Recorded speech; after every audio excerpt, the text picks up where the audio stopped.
Okay, mic സംസാരിച്ചതിന് ശേഷം ഒന്ന് മ്യൂട്ട് ചെയ്യാം. രണ്ടാമത് പിന്നീട് പ്രീപെയ്ഡ് എക്സ്പെൻസസ് എന്ന് പറഞ്ഞത് പ്രീപെയ്ഡ് എക്സ്പെൻസ്. ഓക്കെ, മുൻകൂട്ടി പ്രീപെയ്ഡ് എക്സ്പെൻസ് എന്ന് പറഞ്ഞു കഴിഞ്ഞാൽ എന്താ പറഞ്ഞത്? മുൻകൂട്ടി കൊടുത്ത എക്സ്പെൻസുകൾ. അതിനെന്താ പറഞ്ഞ കൊടുക്കേണ്ട സമയം ആവുന്നതിന് മുമ്പേ കൊടുത്ത എമൗണ്ടിനെ നമ്മൾ എന്ത് പറയാം? പ്രീപെയ്ഡ് എക്സ്പെൻസസ് എന്ന് പറയാം. ഓക്കെ, കൊടുക്കേണ്ട സമയത്തിന് മുമ്പേ കൊടുത്ത എക്സ്പെൻസുകളെ നമ്മൾ പ്രീപെയ്ഡ് എക്സ്പെൻസ്. അതിന്റെ ട്രീറ്റ്മെന്റ് എന്തായിരുന്നു? add the less the profit and loss and add a current asset. Add less account less balance sheet asset. For example പറഞ്ഞാണെങ്കിൽ ഇതാണ് ഇൻഷുറൻസ്. ഇൻഷുറൻസ് ലെസ് പ്രീപെയ്ഡ് അല്ലേ? ലെസ് പ്രീപെയ്ഡ് പറഞ്ഞിട്ട് ഈ ഒരു എമൗണ്ട് ഉണ്ടാവും അല്ലേ? Okay, balance ഷീറ്റിൽ balance ഷീറ്റില് asset സൈഡിൽ നമ്മൾ ഈ സംഭവം കാണിക്കും അല്ലെ? അങ്ങനെയല്ലേ ട്രീറ്റ് ചെയ്തിരുന്ന? യെസ്, അപ്പൊ ഓർക്കുണ്ടല്ലോ അല്ലെ? പിന്നെന്തായിരുന്നു? Accrued income. ബാക്ക്ഗ്രൗണ്ട് ഡിസ്റ്റർബൻസ് ആളുകൾ മൈക്ക് മ്യൂട്ട് ചെയ്യണം. ബാക്ക്ഗ്രൗണ്ട് ഡിസ്റ്റർബൻസ് ആളുകൾ മൈക്ക് മ്യൂട്ട് ചെയ്യണം. ബാക്ക്ഗ്രൗണ്ട് വേണുഗോപാൽ സാർ, ബാക്ക്ഗ്രൗണ്ടിൽ സൗണ്ട് ഉണ്ട്, ശ്രദ്ധിക്കാം. അടുത്തത് അക്രൂഡ് ഇൻകം. അക്രൂഡ് ഇൻകം എന്ന് പറഞ്ഞാൽ എന്തായിരുന്നു? അക്രൂഡ് ഇൻകം എന്ന് പറഞ്ഞാൽ സ്വീകരിക്കേണ്ട സമയമായിട്ടും ലഭിച്ചിട്ടില്ലാത്ത വരുമാനത്തിനെയാണ് നമ്മൾ അക്രൂഡ് ഇൻകം എന്ന് പറഞ്ഞത്. അക്രൂഡ് ഇൻകം എന്ന് പറഞ്ഞാൽ ഉദാഹരണം നമുക്ക് റെന്റ് റിസീവ് ചെയ്തു. നമുക്ക് റെന്റ് യഥാർത്ഥത്തിൽ സമയമായിട്ടില്ല, അതിനിടയിൽ നമുക്ക് റെന്റ് റിസീവ് ചെയ്തു. ഇതിനെയാണ് നമ്മൾ അക്രൂഡ് ഇൻകം എന്ന് പറയാം. റെന്റ് റിസീവ് ചെയ്തു. ഓക്കെ, ഇതിന് നമ്മൾ എങ്ങനെ ട്രീറ്റ് ചെയ്യാം? P&L അക്കൗണ്ടിൽ ക്രെഡിറ്റ് സൈഡിലും P&L അക്കൗണ്ടിൽ എന്തിനും കൂടെ കൂട്ടാണോ കുറക്കണോ വേണ്ടത്?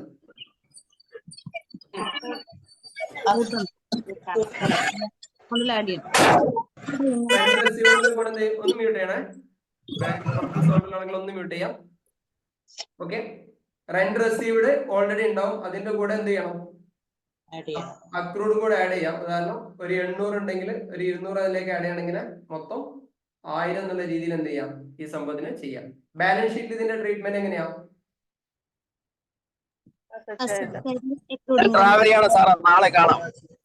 ബാലൻസ് ഷീറ്റില് ഓക്കെ, ബാലൻസ് ഷീറ്റില് അസറ്റ് സൈഡിലാണ് ഈ ഒരു സംഭവം കാണിക്കാം. ക്ലിയർ? അത് കഴിഞ്ഞതിന് ശേഷം നമ്മൾ പറഞ്ഞത് പിന്നെന്തായിരുന്നു? അൺഏൺഡ് ഇൻകം അല്ലെ? കറന്റ് അൺഏൺഡ് ഇൻകത്തിനെ കുറിച്ചല്ല പിന്നെ പറഞ്ഞത്. അൺഏൺഡ് ഇൻകം എന്ന് പറഞ്ഞു കഴിഞ്ഞാല് അൺഏൺഡ് ഇൻകം. അൺഏൺഡ് ഇൻകം എന്ന് പറഞ്ഞാൽ എന്തായിരുന്നു? കിട്ടേണ്ട സമയത്തിന് മുമ്പേ സ്വീകരിച്ച ഇൻകം അല്ലെ? പറഞ്ഞില്ലായിരുന്നോ? കമ്മീഷൻ റിസീവ്ഡ്, അത് പറഞ്ഞില്ലായിരുന്നോ? ഹലോ, പറഞ്ഞില്ലേ? ഇൻകം റിസീവ്ഡ് ആണോ unearned? Yes yes yes, income received in advance, അതാണ് ഉദ്ദേശിച്ചത്. ഇൻകം റിസീവ്ഡ് ഇൻ അഡ്വാൻസ് അത് എങ്ങനെ കാണിക്കാം? ഇൻകത്തിൽ നിന്ന് ലെസ് ചെയ്യും, ബാലൻസ് ഷീറ്റ് ലയബിലിറ്റി. അങ്ങനെ ഒരു എക്സാമ്പിൾ പറയാം. ഉദാഹരണം നമുക്കൊരു കമ്മീഷന്റെ കാര്യം എടുക്കാം. കമ്മീഷൻ ആദ്യം നമ്മള് P&L അക്കൗണ്ടിൽ അല്ലെ? P&L അക്കൗണ്ടിൽ കമ്മീഷൻ ഉണ്ടാകും. അതിൽ ഓൾറെഡി അഡ്വാൻസ് ആയി കിട്ടിയ ഈ സംഭവത്തിന് എന്ത് ചെയ്യും? ലെസ്. ഉദാഹരണം 8000 രൂപ നമുക്ക് എന്തുണ്ട്? 8000 രൂപ ഓൾറെഡി റിസീവ് ചെയ്തിട്ടുണ്ട്. അഡ്വാൻസ് ആയിട്ട് വേറെ ഒരു 2000 രൂപ സംഭവം കിട്ടിയിട്ടുണ്ട്. അപ്പൊ എന്ത് ചെയ്യും? കൂട്ടാണോ കുറക്കണോ ചെയ്യാം? ലെസ് ആണ് ചെയ്യാം. ലെസ് ചെയ്ത് ബാക്കി എത്ര ഉണ്ടാവും? 6000 രൂപ ഇവിടെ ഉണ്ടാവും. പിന്നെ ബാലൻസ് ഷീറ്റിൽ ഇത് എങ്ങനെ ട്രീറ്റ് ചെയ്യും? ലയബിലിറ്റി സൈഡിൽ ട്രീറ്റ് ചെയ്യും. ക്ലിയർ അല്ലേ? ഓക്കെ അല്ലേ? ഒറ്റയടിക്ക് പറഞ്ഞു കഴിഞ്ഞാൽ എന്തൊക്കെയാണ് ഓരോന്നിന്റെ നാച്ചുറൽ എന്താ വരിക? പ്രീപെയ്ഡ് എക്സ്പെൻസിന്റെ നാച്ചുറൽ എന്താ വരിക? അണ്ടർ എന്താ വരിക? Current asset. ഉറപ്പല്ലേ? സംശയം ഉണ്ടോ? നമുക്ക് ഒന്നാമത് തുടങ്ങാം. ഔട്ട്സ്റ്റാൻഡിങ് എക്സ്പെൻസസ്, ഇതിന് അണ്ടർ എന്താ വരിക? Current liability. അത് കഴിഞ്ഞതിന് ശേഷം prepaid expense prepaid expense current asset ആണ് വരിക. അത് കഴിഞ്ഞതിന് ശേഷം അക്രൂഡ് ഇൻകം. അക്രൂഡ് ഇൻകം എന്ന് പറഞ്ഞു കഴിഞ്ഞാൽ നിങ്ങൾക്ക് അറിയാലോ അല്ലെ? അക്രൂഡ് ഇൻകം എന്താ വരിക? Current asset. പിന്നെ അൺഏൺഡ് ഇൻകം എന്താ? Current liability. ഇതാണ് നമ്മുടെ ബേസിക് ആയിട്ടുള്ള കാര്യങ്ങൾ. ഇത് നമ്മളെ മൈൻഡിനകത്ത് ഉണ്ടാവണം. ഇത് എന്ത് രീതിയിൽ എങ്ങനെ വന്നു കഴിഞ്ഞാലും നമ്മുടെ ആ മനസ്സിനകത്ത് ഈ സംഭവം കിടക്കണം. ഇനി നമുക്ക് അടുത്ത ഒരു അഡ്ജസ്റ്റ്മെന്റിലേക്ക് പോകാം. ഡിപ്രീസിയേഷൻ എന്ന് പറഞ്ഞിട്ടുള്ള ഒരു കോൺസെപ്റ്റിലേക്ക് പോകാം. എന്താണ് ഡിപ്രീസിയേഷൻ? ഡിപ്രീസിയേഷന്റെ ഇൻകം ടാക്സിലെ കോൺസെപ്റ്റുകൾ നമ്മൾ പിന്നീട് പറയും. അതായത് 50% എങ്ങനെ, 50 ഇൻകം ടാക്സിൽ കമ്പനികൾ എങ്ങനെയാണ് അത് അക്കൗണ്ട് ചെയ്യുന്നത് നമ്മൾ പറയുന്നുണ്ട്. ഇനി നമ്മൾ പഠിക്കാൻ വേണ്ടി പോകുന്നത് ഡിപ്രീസിയേഷൻ ആണ്. എന്താണ് ഡിപ്രീസിയേഷൻ എന്ന് പറഞ്ഞാൽ ജസ്റ്റ് പറഞ്ഞു പോയിട്ടുണ്ട് ലാസ്റ്റ് ക്ലാസ്സിൽ. Depreciation Decrease in the value of asset. Decrease in the value of asset. Decreasing the value of fixed asset. Fixed അസറ്റിന് മുകളിൽ ഉണ്ടാവുന്ന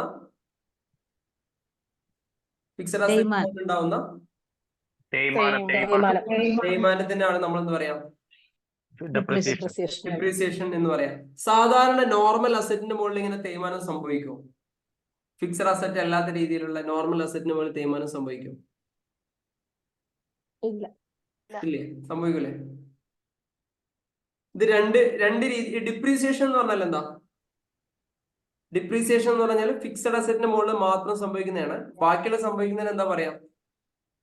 എക്സ്പയർ ആവുക, അല്ലെങ്കിൽ അത് കേടുവരിക, ആ സാധനം എന്നിട്ട് തിരിച്ചയക്കുക, അതിനൊക്കെ ഡിപ്രീസിയേഷൻ ഉൾപ്പെടുത്താൻ പറ്റുമോ? ശരിക്കും ശ്രദ്ധിച്ചോളി. ഉൾപ്പെടുത്താൻ പറ്റുമോ? ഉദാഹരണം, ഞാനൊരു മെഷീനറി സപ്ലൈ ചെയ്യുന്ന ഒരാളാണെന്ന് വിചാരിക്കും. അപ്പൊ എന്റെ ഫർണിച്ചർ ആവട്ടെ, ഞാൻ ഉപയോഗിക്കുന്ന സാധനങ്ങളൊക്കെ കാലപ്പഴക്കം കൊണ്ട് തേയ്മാനം സംഭവിക്കുന്നതോ ടിയർ ആൻഡ് വിയർ എന്തോ ആയിക്കോട്ടെ, തേയ്മാനം സംഭവിക്കുന്ന അല്ലെങ്കിൽ ഉപയോഗശൂന്യമാകുന്നതൊക്കെ നമ്മൾ ഡിപ്രീസിയേഷൻ ആയിട്ട് പറയും. ഇതേപോലെ നമ്മൾ വിൽക്കാനുള്ള സാധനത്തിന് എന്തെങ്കിലും സംഭവിച്ചു കഴിഞ്ഞാൽ എന്താ അതിന് പറയാം? ഡാമേജ് എന്ന് പറയും. അപ്പൊ അതിനെങ്ങനെ ട്രീറ്റ് ചെയ്യാം? ഈ ഡിപ്രീസിയേഷൻ ട്രീറ്റ് ചെയ്യുന്ന ട്രീറ്റ് ചെയ്യാം? എന്താ കാണിക്കാം? നമ്മൾ നോർമൽ ആയിട്ട്, അതായത് കറണ്ട് അസറ്റ് തന്നെ കൂടിക്കൊള്ളി. കറണ്ട് അസറ്റുകൾക്ക് എന്തെങ്കിലും ഡാമേജ്, ഉദാഹരണങ്ങൾ പറഞ്ഞു, ഡാമേജ് സംഭവിക്കും. പിന്നെ അല്ലെങ്കിൽ കാലപ്പഴക്കം സംഭവിക്കില്ല, എന്താ എക്സ്പയറോ.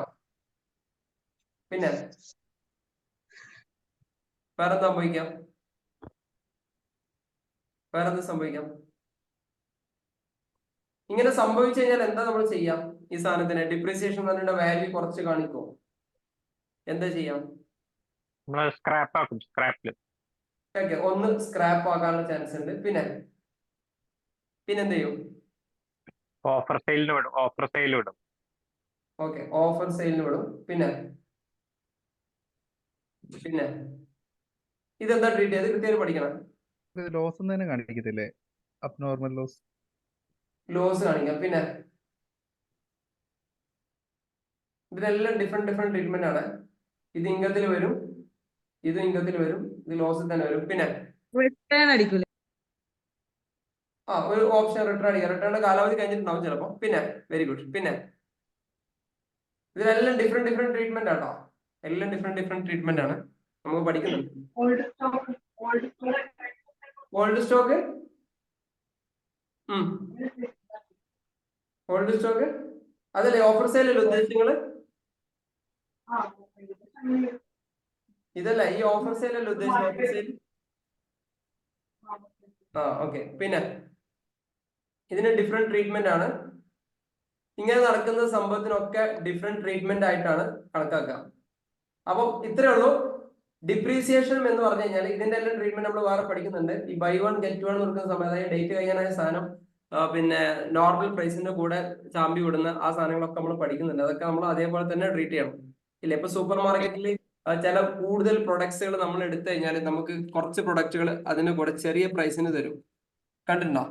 അത് യഥാർത്ഥത്തില് നമ്മൾ ചിന്തിക്കേണ്ടത്, കൊമേഴ്സുകാർ ചിന്തിക്കേണ്ടത്, ഉടനെ തന്നെ അതിന്റെ എക്സ്പയർ എന്ന് വെറുതെ ചെക്ക് ചെയ്താൽ മതി.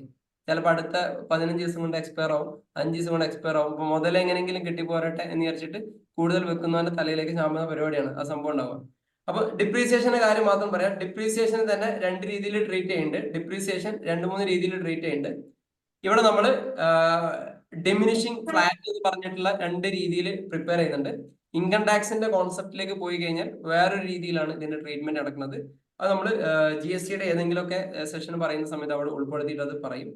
അപ്പൊ നമ്മൾ ഇനി നോക്കുന്നത് ഡിപ്രീസിയേഷൻ എന്ന് പറഞ്ഞാൽ ഒരു ഫിക്സഡ് അസറ്റിന്റെ മുകളിൽ വരുന്ന തേയ്മാനത്തിനെയാണ് നമ്മൾ ഡിപ്രീസിയേഷൻ എന്ന് പറയാം. ഉദാഹരണം, ഞാനൊരു ഫർണിച്ചർ പർച്ചേസ് ചെയ്തിരുന്നു. ഒരു 10,000 രൂപയുടെ ഒരു ഫർണിച്ചർ അല്ലെങ്കിൽ 1,00,000 രൂപയുടെ ഒരു ഫർണിച്ചർ വാങ്ങിയിരുന്നു. അങ്ങനെ ആ ഒരു ഫർണിച്ചർ കുറച്ചു കാലം നമ്മൾ ഉപയോഗിച്ച് കഴിഞ്ഞതിന് ശേഷം നമുക്ക് എന്താ പറയാ, അത് വേറെ ആൾക്ക് അല്ലെങ്കിൽ നമ്മുടെ ഫർണിച്ചർ, നമ്മുടെ കയ്യിലുള്ള ഫർണിച്ചർ നമ്മൾ സെയിൽ ചെയ്ത് ഒഴിവാക്കാന്ന് വിചാരിക്കും. ഒഴിവാക്കുന്ന സമയത്ത് അതിന് 1,00,000 രൂപ തന്നെ വാല്യൂ ഉണ്ടാവും. 1,00,000 റുപ്പീസ് തന്നെ വാല്യൂ ഉണ്ടാവോ? ആക്ച്വൽ വാല്യൂ ആണ്. ആക്ച്വലി ഞാനിത് വാങ്ങിയതാണ്, അത് 1 വർഷം മുമ്പാണ് വാങ്ങിയത്. എനിക്കിപ്പം എന്റെ ബിസിനസ് ഒക്കെ ഒന്നുകൂടി വ്യാപിക്കാണ്.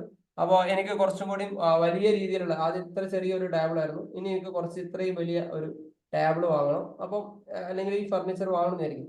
ഇത് ഞാനൊരു 1,00,000 റുപ്പീസ് കൊടുത്ത് എനിക്കൊരു 2,00,000 റുപ്പീസ് എനിക്ക് ആവശ്യമുണ്ട്. ഓക്കെ, ഈ സംഭവം എനിക്ക് കൊടുത്ത് ഒഴിവാക്കാണ്. അപ്പം ഇതിന് യഥാർത്ഥത്തിൽ അപ്പം വാരി കാണുന്നത് ഒരു 80,000 രൂപയാണെന്ന് വിചാരിച്ചോളൂ. ബാക്കിയുള്ള ഈ ഒരു 20,000 ആണ് യഥാർത്ഥത്തിൽ ഇതിന്റെ വാല്യൂ, കുറഞ്ഞു വരുന്ന വാല്യൂ എന്ന് പറയുന്നത്. അപ്പൊ ഇത് എങ്ങനെയാണ് കാൽക്കുലേറ്റ് ചെയ്യുക? ഇത് 2 രീതിയിൽ കാൽക്കുലേറ്റ് ചെയ്യാം. ഇപ്പൊ തൽക്കാലങ്ങൾ അവിടെ എഴുതി വെച്ചോളൂ. ഒന്ന് ഡിമിനിഷിങ് മെത്തേഡ്. ഓക്കെ, ഒന്നാമത്തത് ഡിമിനിഷിങ് മെത്തേഡ്, രണ്ടാമത്തത് ഫ്ലാറ്റ് റേറ്റ് മെത്തേഡ്. നമ്മൾ ഡീറ്റെയിൽ ആയിട്ട് പഠിക്കുന്നുണ്ട്. ഇതിന്റെ ഉള്ളിലേക്ക് ഇപ്പൊ ഞാൻ കയറുന്നില്ല, അത് നമ്മൾ പഠിക്കുന്നുണ്ട്. ഓക്കെ, സാധനങ്ങളൊക്കെ ഒഴിവാക്കാം. ഒന്ന് ഡിമിനിഷിങ് റേറ്റ്, രണ്ടാമത്തത് ഫ്ലാറ്റ് ആയിട്ട്. ഓക്കെ, ക്ലിയർ ആയില്ലേ? അതെങ്ങനെയാണ് എന്നുള്ളത് ഡീറ്റെയിൽ ആയിട്ട് നമ്മൾ ഇപ്പൊ പഠിക്കും. അപ്പൊ ഇത് ഇങ്ങനെ സംഭവിച്ചു കഴിഞ്ഞാൽ ഇതിന്റെ ട്രീറ്റ്മെന്റ് എങ്ങനെയാണ് എന്നുള്ളതാണ് ഇനി നമ്മൾ പഠിക്കാൻ വേണ്ടി പോകുന്നത്. ഇതിങ്ങനെ സംഭവിച്ചു കഴിഞ്ഞാൽ ഇതിന്റെ ട്രീറ്റ്മെന്റ് എങ്ങനെയാണ് എന്നുള്ളതാണ് ഇനി നമ്മൾ പഠിക്കാൻ വേണ്ടി പോകുന്നത്. ഓക്കെ, അപ്പൊ ഉദാഹരണം നേരത്തെ പറഞ്ഞ ഫർണിച്ചറിന്റെ അതേ എക്സാമ്പിൾ തന്നെ എടുക്കാം. ഫർണിച്ചറിന്റെ അതേ ഒരു എക്സാമ്പിൾ എടുക്കാം. അതിലെങ്ങനെയാണ് ട്രീറ്റ് ചെയ്യുക എന്നുള്ളത്. അപ്പം ഒരു യഥാർത്ഥത്തിൽ ഒരു ഫർണിച്ചറിന്റെ വാല്യൂ നമ്മൾ ഇങ്ങനെ കാണാം. ഫർണിച്ചറിന്റെ വാല്യൂ ഇപ്പം പറഞ്ഞ പോലെ ഒരു 1,00,000 റുപ്പീസ് ആണ്. ഫർണിച്ചറിന്റെ വാല്യൂ 1,00,000 റുപ്പീസ് ആണ്. ഇതില് 1,000 രൂപ ഡിപ്രീസിയേഷൻ ഉണ്ട് എന്ന് സംഭവിക്കും. 1,000 രൂപ ഡിപ്രീസിയേഷൻ ഉണ്ട് എന്ന് വിചാരിക്കും. ഇപ്പോഴത്തെ വാല്യൂ 99,000. ഇതാണ് ഇപ്പോഴത്തെ വാല്യൂ. ഇത് നമ്മൾ എങ്ങനെയാണ് നമ്മുടെ ബുക്സ് ഓഫ് അക്കൗണ്ട്സിൽ എങ്ങനെയാണ് ഇത് കാണിക്കാം? നമ്മുടെ ബുക്സ് ഓഫ് അക്കൗണ്ട്സിൽ ഇത് എങ്ങനെയാ കാണിക്കാം? ആർക്കെങ്കിലും പറയാൻ വേണ്ടി പറ്റും? തെറ്റിക്കോട്ടെ, എന്നാലും കുഴപ്പമില്ല. അസറ്റിന്ന് മൈനസ് ചെയ്യും, അസറ്റിന്റെ വാല്യൂ മൈനസ് ചെയ്തിട്ട് കാണിക്കും. പ്രോഫിറ്റ് ആൻഡ് ലോസ് അക്കൗണ്ടിൽ എക്സ്പെൻസ് ആയിട്ട് കാണിക്കും. ഈ ഡിപ്രീസിയേഷൻ എന്ന് പറഞ്ഞു കഴിഞ്ഞാൽ യഥാർത്ഥത്തിൽ എന്താ? ഡിപ്രീസിയേഷൻ എന്ന് പറഞ്ഞു കഴിഞ്ഞാൽ മലയാളം തേയ്മാനാണ്. കമ്പനിയെ സംബന്ധിച്ചിടത്തോളം നഷ്ടമാണ്. തന്നെയാണ് അല്ലെ? കമ്പനിയെ സംബന്ധിച്ചിടത്തോളം നഷ്ടമാണ്. അപ്പൊ നഷ്ടങ്ങൾ അല്ലെങ്കിൽ കമ്പനിയെ സംബന്ധിച്ചിടത്തോളം ഒരു എക്സ്പെൻസ് എന്ന് വേണമെങ്കിൽ പറയാം. എക്സ്പെൻസ് ആണ് അല്ലെ? കമ്പനിയെ സംബന്ധിച്ചിടത്തോളം ഒരു എക്സ്പെൻസ് ആണ്. എക്സ്പെൻസ് ഉണ്ടാവുമ്പോൾ എവിടെ വരിക? പ്രോഫിറ്റ് ആൻഡ് ലോസ് അക്കൗണ്ടിലെ ഇൻഡയറക്റ്റ് എക്സ്പെൻസ് ആയിട്ട് സംഭവം കാണിക്കും. ഓക്കെ, അപ്പൊ നമുക്ക് സ്വാഭാവികമായിട്ടും നമുക്ക് കിട്ടേണ്ട നെറ്റ് പ്രോഫിറ്റിന് ഇത് ബാധിക്കും. ശരിയല്ലേ? നമുക്ക് പ്രോഫിറ്റ് കിട്ടാണ്ടതാണ്, ഇത് ബാധിക്കും. ഇനി സ്വാഭാവികമായിട്ടും നമ്മുടെ ബാലൻസ് ഷീറ്റ് എടുക്കുന്ന സമയത്ത് ഇത് അസറ്റ് സൈഡിൽ ഈ സംഭവം നമ്മളെ ഒരു സംഭവം കിടക്കുന്നുണ്ടാവും. ഇതിന് യഥാർത്ഥത്തിൽ ഈ ഒരു ആക്ച്വൽ വാല്യൂ ഉണ്ടാവില്ല. അതിൽ നിന്ന് നേരത്തെ എക്സ്പെൻസ് കുറച്ച എമൗണ്ട് കുറച്ചിട്ടായിരിക്കണം ഇവിടെ ബാലൻസ് ഷീറ്റിൽ നമ്മൾ എഴുതേണ്ടത്. ഇത് ക്ലിയർ ആയില്ലേ? അപ്പം ഡിപ്രീസിയേഷൻ എന്ന് പറഞ്ഞു കഴിഞ്ഞാൽ എക്സ്പെൻസ് ആണ്. എക്സ്പെൻസ് എന്ന് പറഞ്ഞാൽ സ്ഥാപനത്തിനെ സംബന്ധിച്ചിടത്തോളം ഉദാഹരണം ഒരു ബിസിനസ്സിന് 10,000 രൂപയുടെ പ്രോഫിറ്റ് ഉണ്ട്. ആ പ്രോഫിറ്റിൽ നിന്ന് അതിന്റെ വാല്യൂ ഇല്ലാത്തൊരു സാധനം നമ്മുടെ എക്സ്പെൻസ് നമ്മൾ എഴുതി തള്ളുന്നതിനാണ് നമ്മൾ ഡിപ്രീസിയേഷൻ എന്ന് പറയുന്നത്. ഡിപ്രീസിയേഷൻ സംഭവിക്കും 2 കാര്യങ്ങളാണ് സംഭവിക്കുക. ഒന്ന്, ബാലൻസ് ഷീറ്റിനകത്തെ നെറ്റ് പ്രോഫിറ്റിൽ ചെറിയൊരു കുറവ് വരും. അതേസമയം അസറ്റ് സൈഡിൽ എന്ത് സംഭവിക്കും? ഈ ഒരു എമൗണ്ടിൽ നിന്ന് ഒരു എമൗണ്ട് കുറഞ്ഞ് വരികയും ചെയ്യും. ക്ലിയർ അല്ലേ? സെറ്റ് അല്ലേ? ഇതിനെയാണ് നമ്മൾ ഡിപ്രീസിയേഷൻ എന്ന് പറയാം. ഇതിന്റെ നേരെ ഓപ്പോസിറ്റ് ആണ് അപ്രീസിയേഷൻ എന്ന് പറയുന്നത്. ഡിപ്രീസിയേഷന്റെ നേരെ ഓപ്പോസിറ്റ് ആണ് അപ്രീസിയേഷൻ. അപ്രീസിയേഷൻ ഒരു അസറ്റിന് മുകളിൽ അല്ലെ ഡിപ്രീസിയേഷൻ സംഭവിക്കുന്നതിന്റെ നേരെ ഓപ്പോസിറ്റ്, അതിനെയാണ് നമ്മൾ അപ്രീസിയേഷൻ എന്ന് പറയാം. അപ്പൊ ഓരോ കാലപ്പഴക്കം കൂടുന്തോറും എന്ത് ചെയ്യും?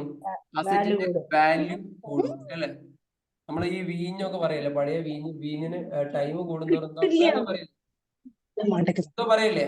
വീഞ്ഞിന് ടൈം കൂടുന്തോറും എന്താ സംഭവിക്കാം? ഇവിടെ ഒന്നും ഇല്ല മനുഷ്യന്മാരെ. വീര്യം കൂടും, അതിന്റെ വീര്യം കൂടും, വിലയും കൂടും.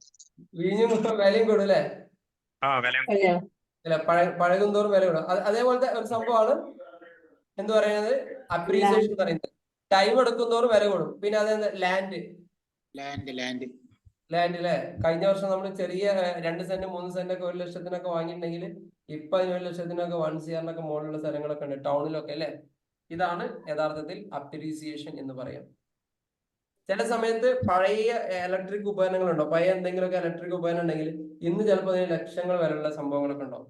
ഇതൊക്കെ എന്താണ് ട്രീറ്റ് ചെയ്യാം, അപ്രീസിയേഷൻ എന്നുള്ള കോൺസെപ്റ്റിലാണ് പറയാം. ക്ലിയർ ആയില്ലേ?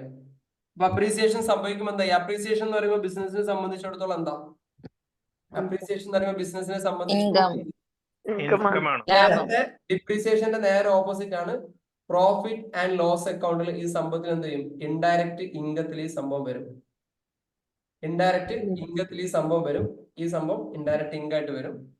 ബാലൻസ് ഷീറ്റിനകത്തേക്ക് പോകുന്ന സമയത്ത് എന്ത് സംഭവിക്കാം, നമുക്ക് ഉണ്ടാവുന്ന കറക്റ്റ് ഓൾറെഡി നമുക്ക് ഈ ഒരു സാധനം ചിലപ്പോൾ 1 ലക്ഷം രൂപയായിരിക്കും വാല്യൂ ഉണ്ടാവുക. ഇന്ന് അതിന്റെ വാല്യുവേഷൻ ഒക്കെ കൂടുന്ന സമയത്ത് എന്ത് ചെയ്യും, സംഭവം കൂടും. ഇതൊക്കെ എവിടെയാണ് ഏറ്റവും കൂടുതൽ സംഭവിക്കാന്ന് അറിയോ നിങ്ങൾ? ഈ ലാൻഡിന്റെ വില കൂട്ടി കാണിക്കുന്നത്, ഇങ്ങനെയുള്ള സംഭവങ്ങളൊക്കെ എവിടെ ഏറ്റവും കൂടുതൽ കാണിക്കാന്ന് അറിയോ? എവിടെ കാണിക്കാം? റിയൽ എസ്റ്റേറ്റിൽ കാണിക്കും. പിന്നെ വേറെ എവിടെ കാണിക്കാം? ഇല്ല, പർച്ചേസ്, ബിൽഡിംഗ് പർച്ചേസ് ഒക്കെ വരുന്ന സമയത്ത്, ലാൻഡ് പർച്ചേസ് ചെയ്യണം, അവിടെയൊക്കെ കാണിക്കും, അവിടെ കാണിക്കും. ഏറ്റവും കൂടുതൽ ഈ പറയുന്ന കോൺസെപ്റ്റില്ലേ, ഈ ഒരു ഭൂമിയുടെ വില കൂട്ടി കാണിക്കുന്ന ഈ ഒരു പരിപാടി ഏറ്റവും കൂടുതൽ എപ്പോഴാണ് നടക്കാന്ന് വെച്ച് കഴിഞ്ഞാല്, ഇപ്പൊ നമ്മളൊരു കമ്പനി ഉണ്ട്, നമ്മളൊരു കമ്പനി സെഗ്മെന്റിലേക്ക് പോകുന്ന സമയത്ത് നിങ്ങൾ അത് പഠിക്കും. ഇപ്പൊ നിങ്ങൾക്ക് ഒരു പ്രൈവറ്റ് ലിമിറ്റഡ് കമ്പനി ഉണ്ട്, അല്ലെങ്കിൽ ഒരു പബ്ലിക് ലിമിറ്റഡ് കമ്പനി ഉണ്ട്.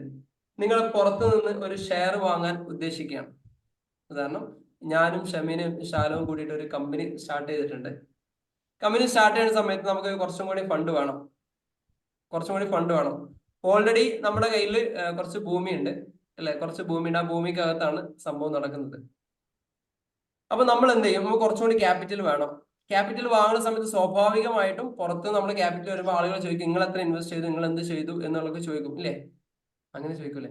ഉദാഹരണം, നമ്മൾ 3 ആള്, ഉദാഹരണം ഞാനുണ്ട് ഒന്ന്, പിന്നെ ഷമീന ഉണ്ട് ഒരു ഷെയർ, ഷാലോ ഉണ്ട് ഒരു 3 ഷെയർ. അപ്പൊ നമ്മൾ കമ്പനി ഒന്ന് എക്സ്പാൻഡ് ചെയ്യണം. ഞാനിത് പ്രഭാകരൻ സാർ ഇതിലേക്ക് കൊണ്ടുവരണം, അതുപോലെ അരുണിനെ ഇതിലേക്ക് കൊണ്ടുവരണം, ഇവരെല്ലാം കൊണ്ടുവരണം. നമ്മുടെ കയ്യിലുള്ളത് കുറച്ച് മെഷീനറി ഉണ്ട്, കുറച്ച് വലിയൊരു ലാൻഡും ഉണ്ട്.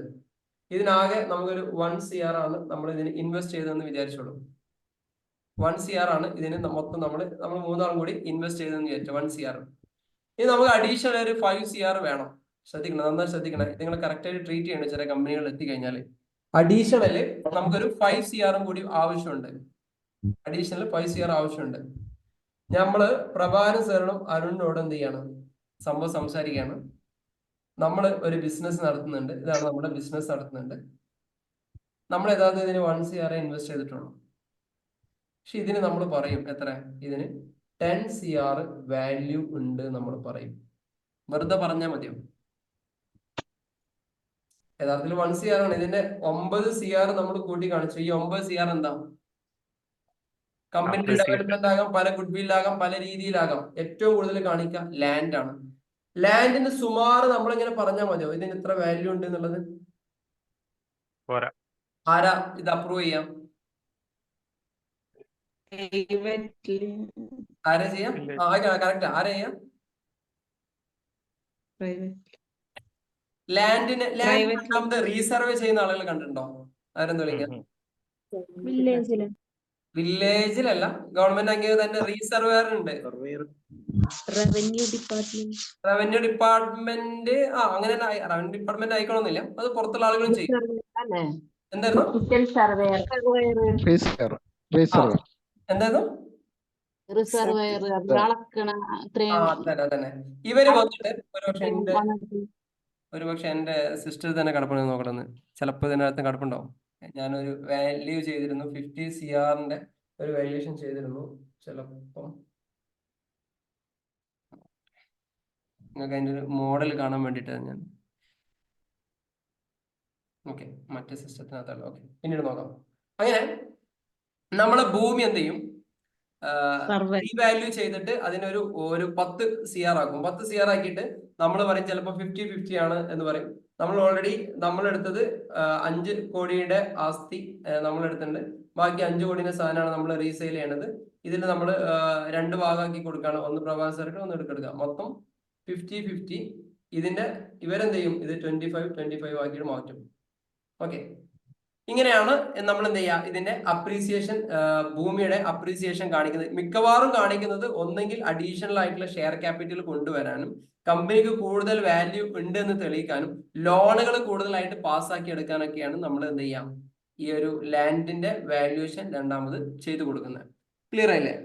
അപ്പൊ ഇതെങ്ങനെയാണ് അഡ്ജസ്റ്റ് ചെയ്യാന്നുള്ളത് നമ്മൾ പഠിച്ചു. ഇനി നമുക്ക് ഇതിന്റെ ഒരു പ്രോബ്ലംസ് എങ്ങനെയാണ് ഈ ഒരു സംഭവത്തിൽ നോക്കാം.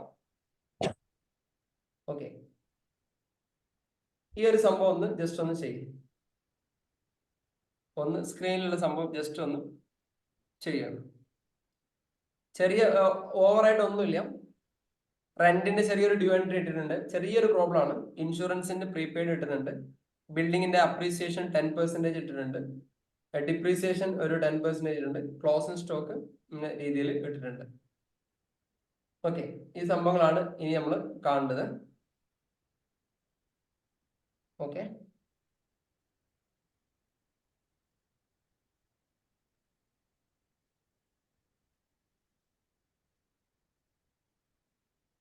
സ്ക്രീൻ കാണുന്നില്ലേ? സാറെ പർച്ചേസ് ആൻഡ് സെയിൽസ് ഒരുമിച്ചിട്ടേക്കണ എന്താ? എങ്ങനെ പർച്ചേസ് ആൻഡ് സെയിൽസ് ഒരുമിച്ച് പർച്ചേസ് ആയി കാണിച്ചോ? സെയിൽസ് ഓക്കെ, പർച്ചേസ് മാത്രം കാണിച്ചാൽ മതി. ഫാസ്റ്റ് ചെയ്തോളൂ. ചെറിയൊരു പ്രോബ്ലം ആണ്. നമുക്ക് അടുത്ത അഡ്ജസ്റ്റ്മെന്റ് നടത്താം. സെയിൽസ് ഇല്ലേ? എന്തായിരുന്നു? സെയിൽസ് ഇല്ലേ? ഇല്ല ഇല്ല ഇല്ല, ഇത് കാണിച്ചാൽ മതി.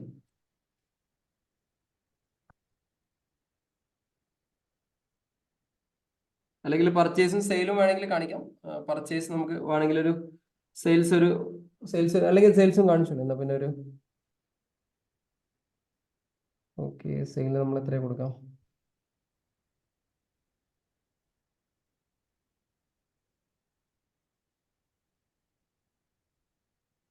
ഒരു 30,000 രൂപ കാണിച്ചോളൂ സെയില്.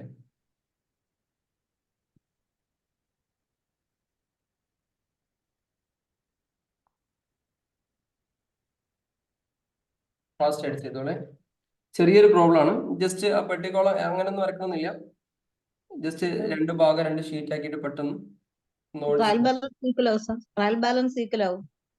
ട്രയൽ ബാലൻസ് ഈക്വൽ ആവും. ഈക്വൽ ആവും. 30, 40, 43, 45, 45, 255. റെഡിയാ?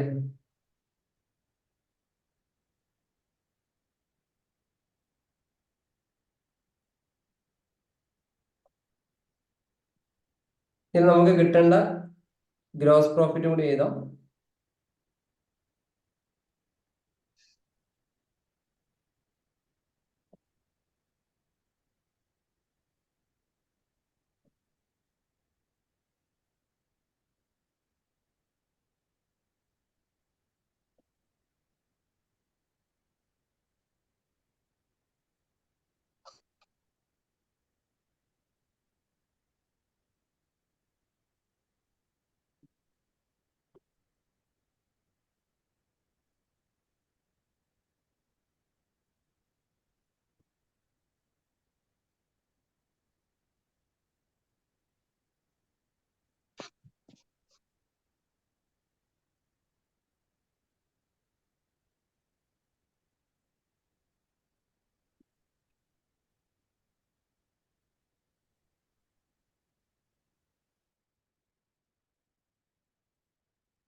സെയിൽസ് എത്ര?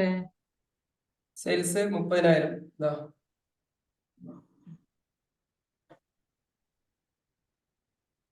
30K. യെസ്. 30,000. Okay okay.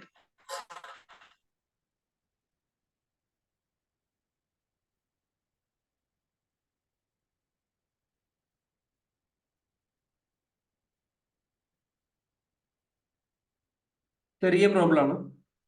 പെട്ടെന്ന് നോട്ട് ചെയ്യാം. ഒരുപാട് അഡ്ജസ്റ്റ്മെന്റ്സ് തന്നിട്ടില്ല.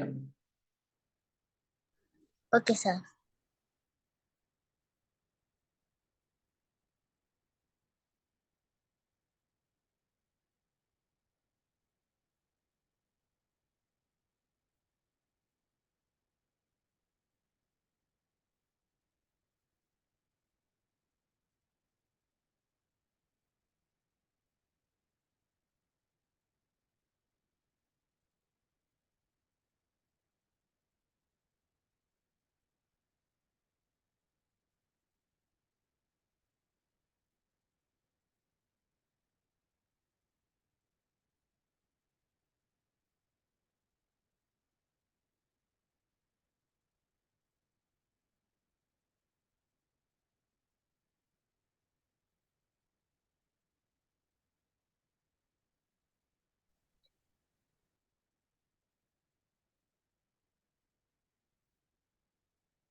ഗ്രോസ് പ്രോഫിറ്റ് നെറ്റ് പ്രോഫിറ്റ് കിട്ടിയ ആളുകൾ ഇങ്ങനെ ചാറ്റ് ബോക്സിൽ ഇട്ട് പോയിക്കോളൂ. സ്ക്രീനിൽ ഞാൻ ടൈപ്പ് ചെയ്തിട്ടുണ്ട്, അത് കിട്ടണേ. കിട്ടിയിട്ടില്ലെങ്കിൽ എവിടെയാണ് പ്രശ്നം എന്നുള്ളതെന്ന് ചോദിക്കാം. അവിടെ നമുക്കത് ക്ലിയർ ചെയ്ത് ഡീറ്റെയിൽ ആയിട്ട് പറയാം. ഒന്ന് ഓടിച്ചിട്ട് ഞാൻ പറഞ്ഞു തരണ്ടേ ലാസ്റ്റ്.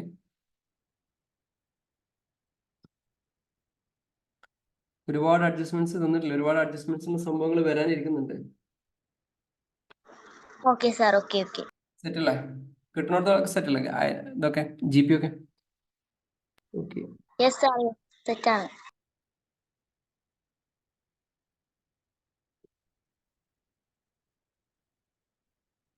ഭൂമിയുടെ അപ്രീസിയേഷൻ കാണുമ്പോൾ ആ ഭൂമിയുടെ വാല്യൂ എടുക്കുക, അതിന്റെ 10% എടുക്കുക. ഫർണിച്ചറിന്റെ ഡിപ്രീസിയേഷൻ കാണുമ്പോൾ അങ്ങനെ തന്നെയാണ് ചെയ്യേണ്ടത്. ഇൻകം ടാക്സിൽ ഇതിന് മറ്റൊരു ട്രീറ്റ്മെന്റിലാണെന്ന് ചെയ്യാം, അത് നമ്മൾ പറയും. ടാലിയിലൊക്കെ ചെയ്യുമ്പോഴാണ് അത് പറയാം. ഇത്ര പെർസെന്റേജ് 50 കാണിക്കും, അല്ലെങ്കിൽ ഫുള്ള് കാണിക്കും എന്നൊക്കെ പറഞ്ഞാൽ ഡിമിനിഷിങ് ഫുൾ മെത്തേഡൊക്കെ ഉണ്ട്, നമുക്ക് ഡീറ്റെയിൽ പഠിക്കാം. അപ്പൊ അങ്ങനെ ഇപ്പൊ നമ്മൾ ജസ്റ്റ് എല്ലാം പഠിക്കാൻ വേണ്ടി മാത്രം ചെയ്യുന്നതാണ്. സാധാരണ രീതിയിൽ ഇത് ഇങ്ങനത്തെ ഒരു പ്രോബ്ലംസ് ഒന്നും ലൈഫിൽ നിങ്ങൾക്ക് ഫേസ് ചെയ്യേണ്ടി വരില്ല. സ്റ്റഡി പർപ്പസിന് വേണ്ടി മാത്രം ചെയ്യുന്നതാണ്.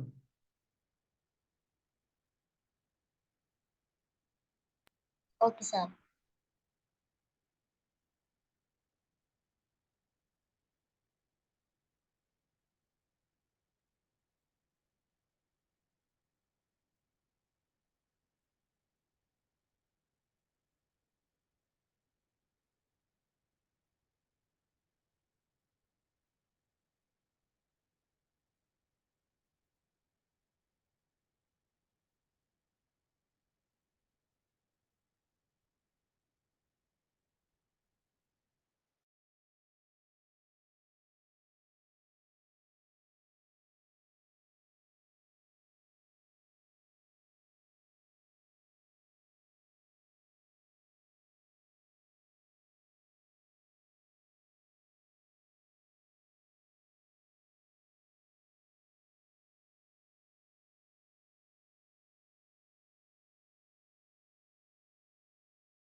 സാറേ ഹലോ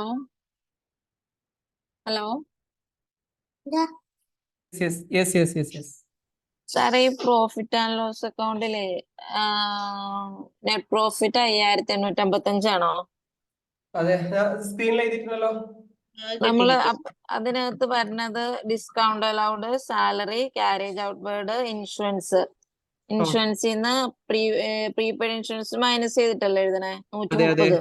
അതെ. പിന്നെ റെന്റ് ഉണ്ട് 530 വരില്ലേ റെന്റ്. അതെ. ഡ്യൂ ആയത് കൂട്ടിയിട്ട് എഴുതും. അതെ. പിന്നെ ഡിപ്രീസിയേഷൻ 580. യെസ്. വേറെന്താ പറഞ്ഞേ? സൺട്രി എക്സ്പെൻസ് അല്ലേ? 160. ഓ സൺഡേ എക്സ്പെൻസ് ഉണ്ട്. ശരി. യെസ്. ബാലൻസ് ഷീറ്റ് നോക്കിക്കോളെ. ഓടിച്ചോളൂട്ടോ, സ്പീഡ് ആയിക്കോളെ.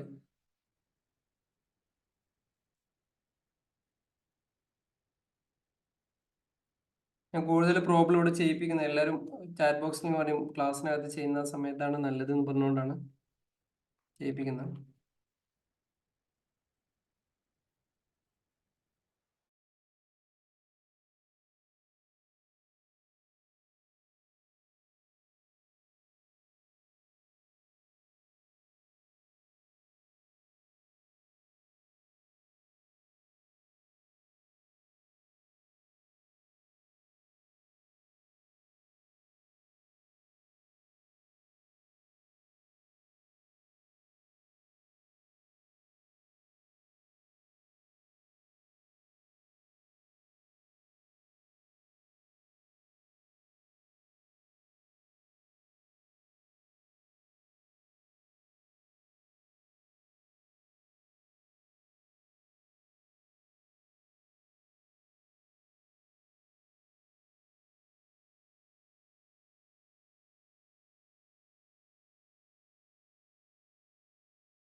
സാറേ ബാലൻസ് ഷീറ്റ് 21,640 അല്ലേ?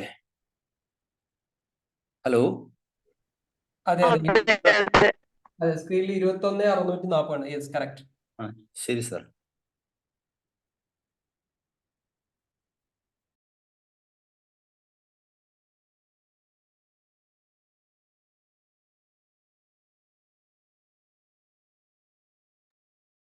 ഫാസ്റ്റാക്കി ചെയ്തോളൂ, എല്ലാവരും ഫാസ്റ്റായി ചെയ്യാം. നമുക്ക് ഒരുപാട് കാര്യങ്ങൾ ചെയ്യാനുണ്ട്. ഇപ്പൊ ഇനീഷ്യൽ ലെവലിൽ മാത്രം നമ്മൾ ഇങ്ങനത്തെ കാര്യങ്ങളൊക്കെ ബേസിക് ഒക്കെ പോകുള്ളൂ. ഒന്ന് പ്രാക്ടീസ് ആവാൻ വേണ്ടിയിട്ട്. പിന്നീട് കുറച്ച് സ്പീഡ് ഓടും വണ്ടി.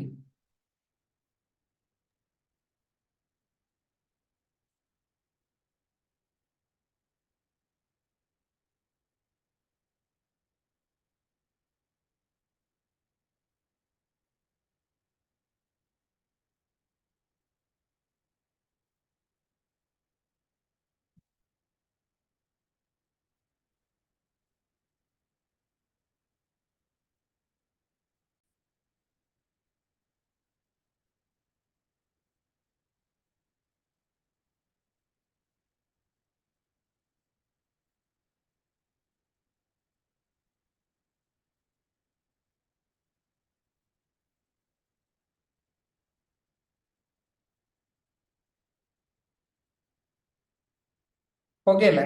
സെറ്റ് ആയില്ലേ? എല്ലാവരും കിട്ടിയില്ലേ? കിട്ടാൻ ബാക്കിയുണ്ടോ? കുറച്ച് എവിടെ എത്തിന്നെ? എല്ലാവരും എത്തിയില്ലേ? സെറ്റ് അല്ലേ?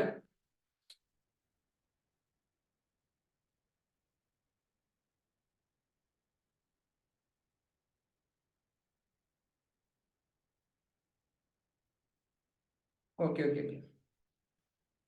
ഇനി ആരെങ്കിലും ചെയ്യാൻ ബാക്കിയുണ്ടോ? ബാലൻസ് ഉണ്ടോ? എവിടെ എത്തി? തീർന്നില്ല? ഓക്കെ. ഒന്ന് ഓടിച്ചു പറഞ്ഞാൽ എല്ലാവരും ചെയ്തോണ്ടിരിക്കണല്ലോ ഇപ്പോഴും കഴിഞ്ഞിട്ടില്ല. ഫാസ്റ്റ് ഓടിക്കട്ടാ, ചെറിയ ചെറിയ സാധനങ്ങളല്ലേ. കഴിഞ്ഞ ഓക്കെ കഴിഞ്ഞല്ലേ. അടുത്തത് തരട്ടെ. ചെറിയ സാധനം കൂടി, ചെറിയൊരു പ്രോബ്ലം കൂടി ഉണ്ട്. ഇതൊന്ന് തറവാൻ വേണ്ടിയിട്ടുള്ള. നേരത്തെ ബാക്കിയുള്ളൊക്കെ സ്ക്രീൻഷോട്ട് എടുത്ത് വെച്ചാൽ മതി, നേരത്തെ ചെയ്യാനുള്ള ആളുകൾ ഉണ്ടെങ്കിൽ. ഓക്കെ, നമ്മള്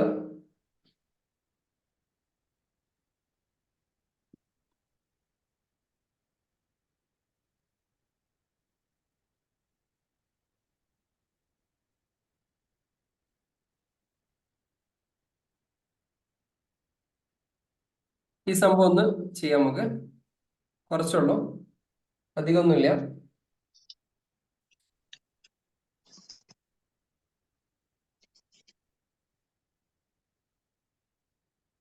പ്രോബ്ലം ശരിയാക്കി തരാം.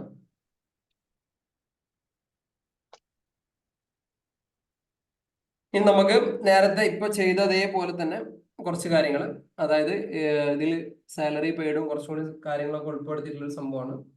ഈസി ആയിട്ട് ചെയ്യാം, കൂടുതലൊന്നും കൺഫ്യൂഷൻ ആവുന്നില്ല.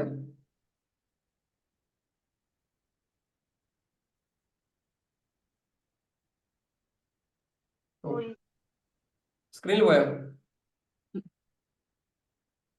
സ്ക്രീൻ പോയോ? ഓക്കെ, ഇപ്പം ചെയ്യാം. റെഡിയാക്കി തരാം. ഇപ്പൊ സ്ക്രീൻ വിസിബിൾ ആവുന്നുണ്ടോ കുറച്ചെങ്കിലും? റെഡി അല്ലേ? ഓക്കെ, ഇതാണ് ഇനി ചെയ്യേണ്ടത്.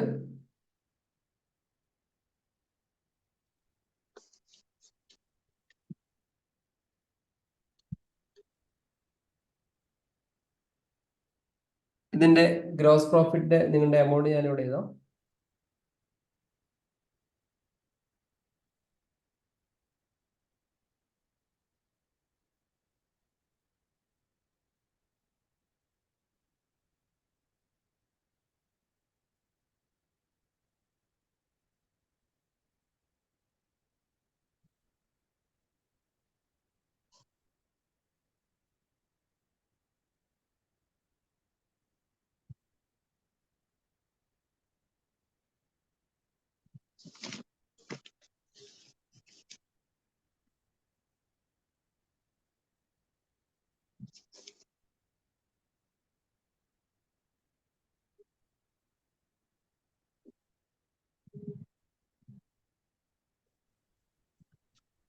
സാർ ക്യാപിറ്റലിന്റെ എമൗണ്ട് എത്രയാ? എന്തായിരുന്നു ക്യാപിറ്റൽ എമൗണ്ട് എത്രയാ? ക്യാപിറ്റൽ എമൗണ്ട് എഴുതിയിട്ടില്ല. ഇല്ല. Capital amount 22,000.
Sir wages direct ആണോ ഇൻഡയറക്റ്റ് ആണോ?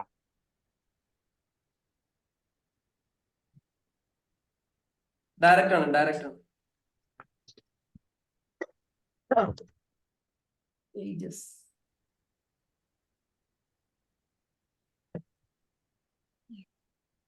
സാലറി ഇൻഡയറക്റ്റ് ആണ്, വേജസ് ഡയറക്റ്റ് കേട്ടോ.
സർ ഗ്രോസ് പ്രോഫിറ്റ് എന്ന് പറയാമോ? സ്ക്രീനിലതാ ഗ്രോസ് പ്രോഫിറ്റ് ഇവിടെ കാണുന്നില്ലേ? സ്ക്രീന് വലത് ഭാഗത്ത് എഴുതിയിട്ടുണ്ട് ഗ്രോസ് പ്രോഫിറ്റ്.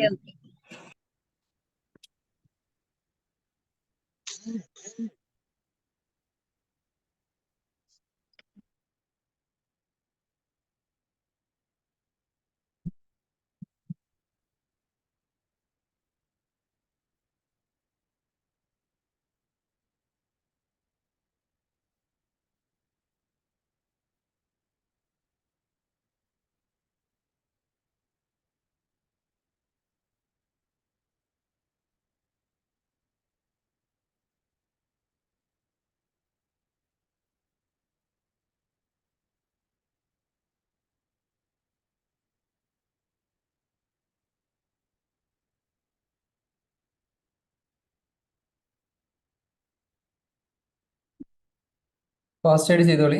നമുക്ക് ബാഡ് ഡെപ്റ്റും അതേപോലെ further bad ഡെപ്റ്റ്, provision for bad ഡെപ്റ്റ് ഒക്കെ ഒന്ന് പ്ലാൻ ചെയ്തതാണ്.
പർച്ചേസ് വേജസ് ഓപ്പണിംഗ് സ്റ്റോക്ക് അല്ലേ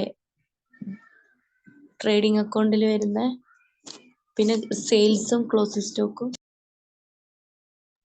വേജസ് ഔട്ട്സ്റ്റാൻഡിംഗ് ഇല്ലേ, അത് ആഡ് ചെയ്യണ്ടേ? ഔട്ട്സ്റ്റാൻഡിംഗ് വേജസ് വ്യത്യാസം വരുന്നുണ്ട്? എന്തെങ്കിലും ഫിഗേഴ്സിൽ എന്തെങ്കിലും വ്യത്യാസം ഫീൽ ചെയ്തായിരിക്കും? കുറയ്ക്കല്ലേ വേണ്ടേ? എന്തെങ്കിലും വ്യത്യാസം തോന്നുന്നുണ്ടോ?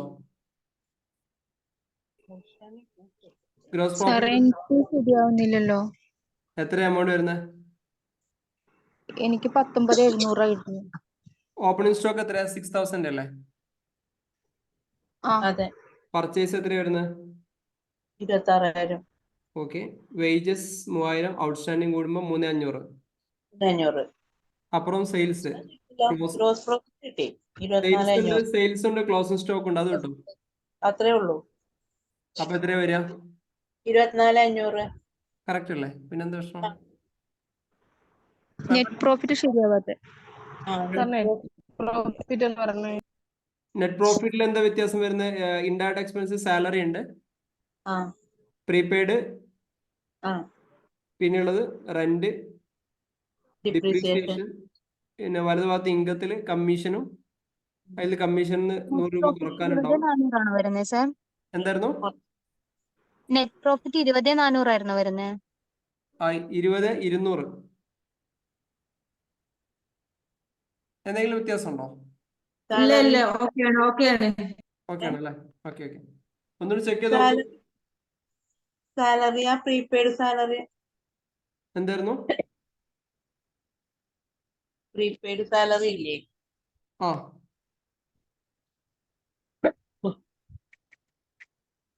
സാലറിയുടെ പ്രീപെയ്ഡ് സാലറി കുറച്ച് കാണിക്കണേ. അതായത് ഓൾറെഡി സാലറി 4,000 ഉണ്ട്, അതിന് പ്രീപെയ്ഡ് ഓൾറെഡി കൊടുത്ത് 300 കുറക്കണം, അപ്പൊ 3,700 ഉണ്ടാവും. 700. 600. ഓക്കെ.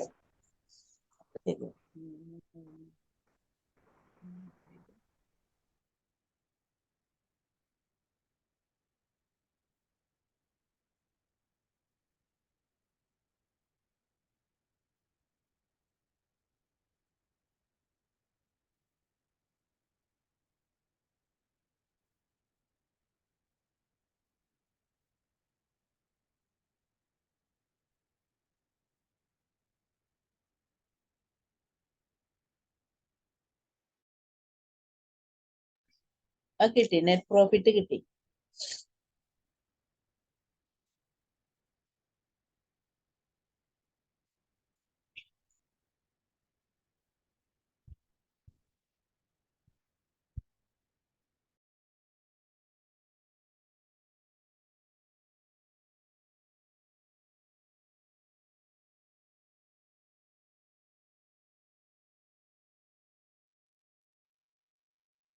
പ്രോഫിറ്റ് ആൻഡ് ലോസ് അക്കൗണ്ടിന്റെ റൈറ്റ് സൈഡ് എന്തൊക്കെയാ വരുന്നേ ഒന്ന് പറയോ? കമ്മീഷനും കമ്മീഷൻ അതിന് ലെഫ്റ്റ് ഉണ്ട്, കമ്മീഷൻ കുറയ്ക്കണം 100 രൂപ. അത് മാത്രല്ലേ ഉള്ളൂ? പിന്നെ അപ്രീസിയേഷൻ ലാൻഡിന്റെ 10% അല്ലേ?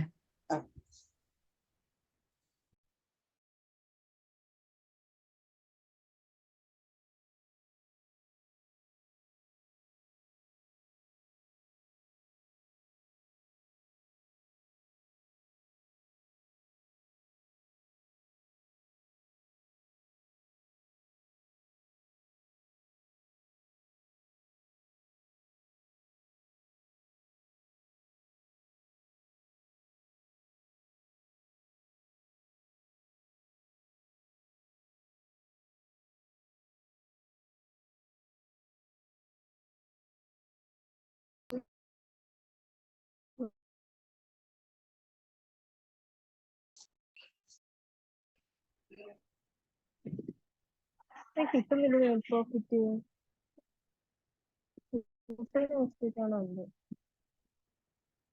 Profit 20,200. Salary 4,000 prepaid expense salary കുറച്ച് 300 കുറച്ച് 3,700.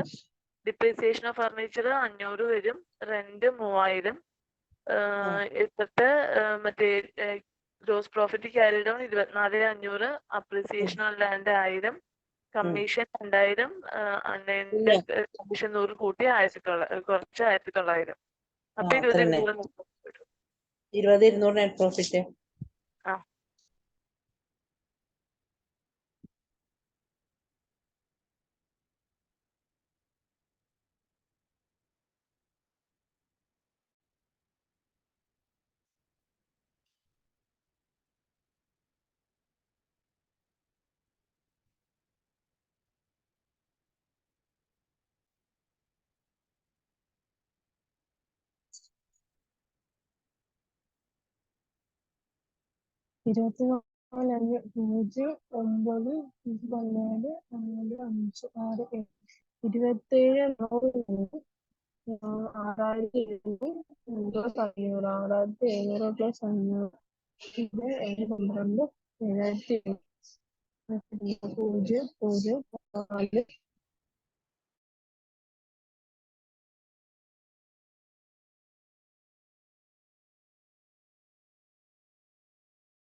കിട്ടിയില്ലേ? ബാലൻസ് ഷീറ്റ് റെഡി ആയില്ലേ? സിമ്പിൾ ആ അല്ലേ? Sir ready.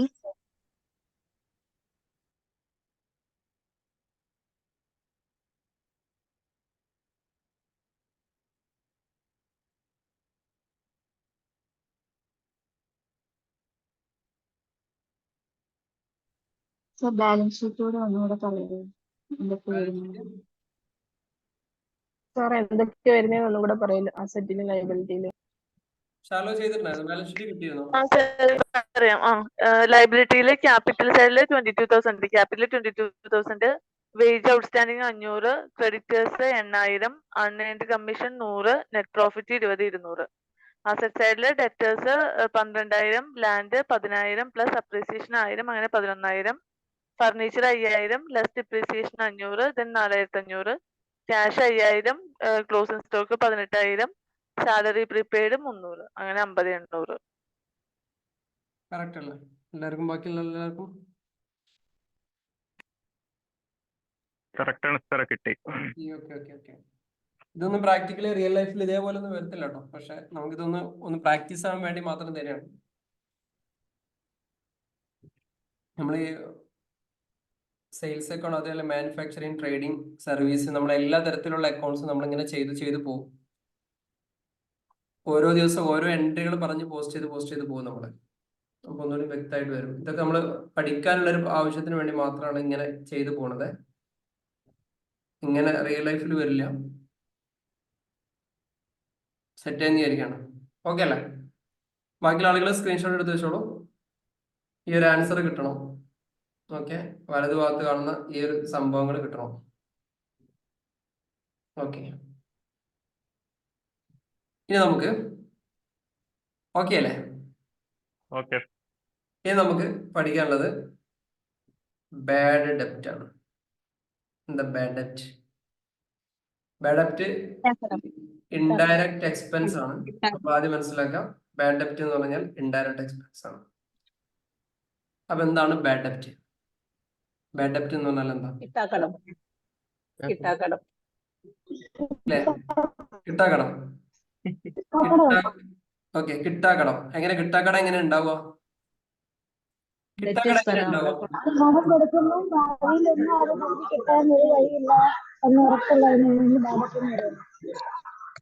സിമ്പിൾ ആയിട്ട് പറഞ്ഞു കഴിഞ്ഞാല് എപ്പോഴാ കിട്ടാക്കടം ഉണ്ടാവുക? കടം കൊടുത്താലാണ് കിട്ടാക്കടം ഉണ്ടാവുക, അല്ലെ? കടം കൊടുത്തില്ലെങ്കിൽ പിന്നെ അങ്ങനത്തെ ചോദ്യമില്ലല്ലോ. മീൻസ് എപ്പോഴാണോ നമ്മുടെ സ്ഥാപനത്തിലേക്ക് ഡെപ്റ്റേഴ്സ് വരുന്നത് അപ്പോൾ മാത്രമാണ് ബാഡ് ഡെപ്റ്റ് ഉണ്ടാവുന്നത്. അതായത് ഇത് നല്ല ഡെപ്റ്റും ഉണ്ട്, ഗുഡ് ഡെപ്റ്റും ഉണ്ട്, ബാഡ് ഡെപ്റ്റും ഉണ്ട്. ഗുഡ് ഡെപ്റ്റ് ഉണ്ട്, ബാഡ് ഡെപ്റ്റ് ഉണ്ട്. ഗുഡ് ഡെപ്റ്റ് പറഞ്ഞാൽ കറക്റ്റ് സമയത്തിന് സ്പോട്ടിന് നമ്മൾ പറയുന്ന സമയത്തിന് വരുന്ന ആളുകളെയാണ് ഗുഡ് ഡെപ്റ്റ് എന്ന് പറയാം. ഇവനാണ് കുറച്ച് ഡേഞ്ചർ. കോവിഡ് കഴിഞ്ഞതിന് ശേഷം പല കമ്പനികളും ഡെപ്റ്റേഴ്സ് എന്ന് പറഞ്ഞ പരിപാടികൾ സ്റ്റോപ്പ് ചെയ്തു അല്ലെ? ഓൾമോസ്റ്റ് അങ്ങനെയല്ലേ? ബിസിനസ് ചെയ്യുന്ന ആളുകൾക്കറിയാം ഡെപ്റ്റേഴ്സ് എന്നാൽ മൊത്തം കിട്ടൂല എന്നുള്ള സംഭവം ഉണ്ടാവും.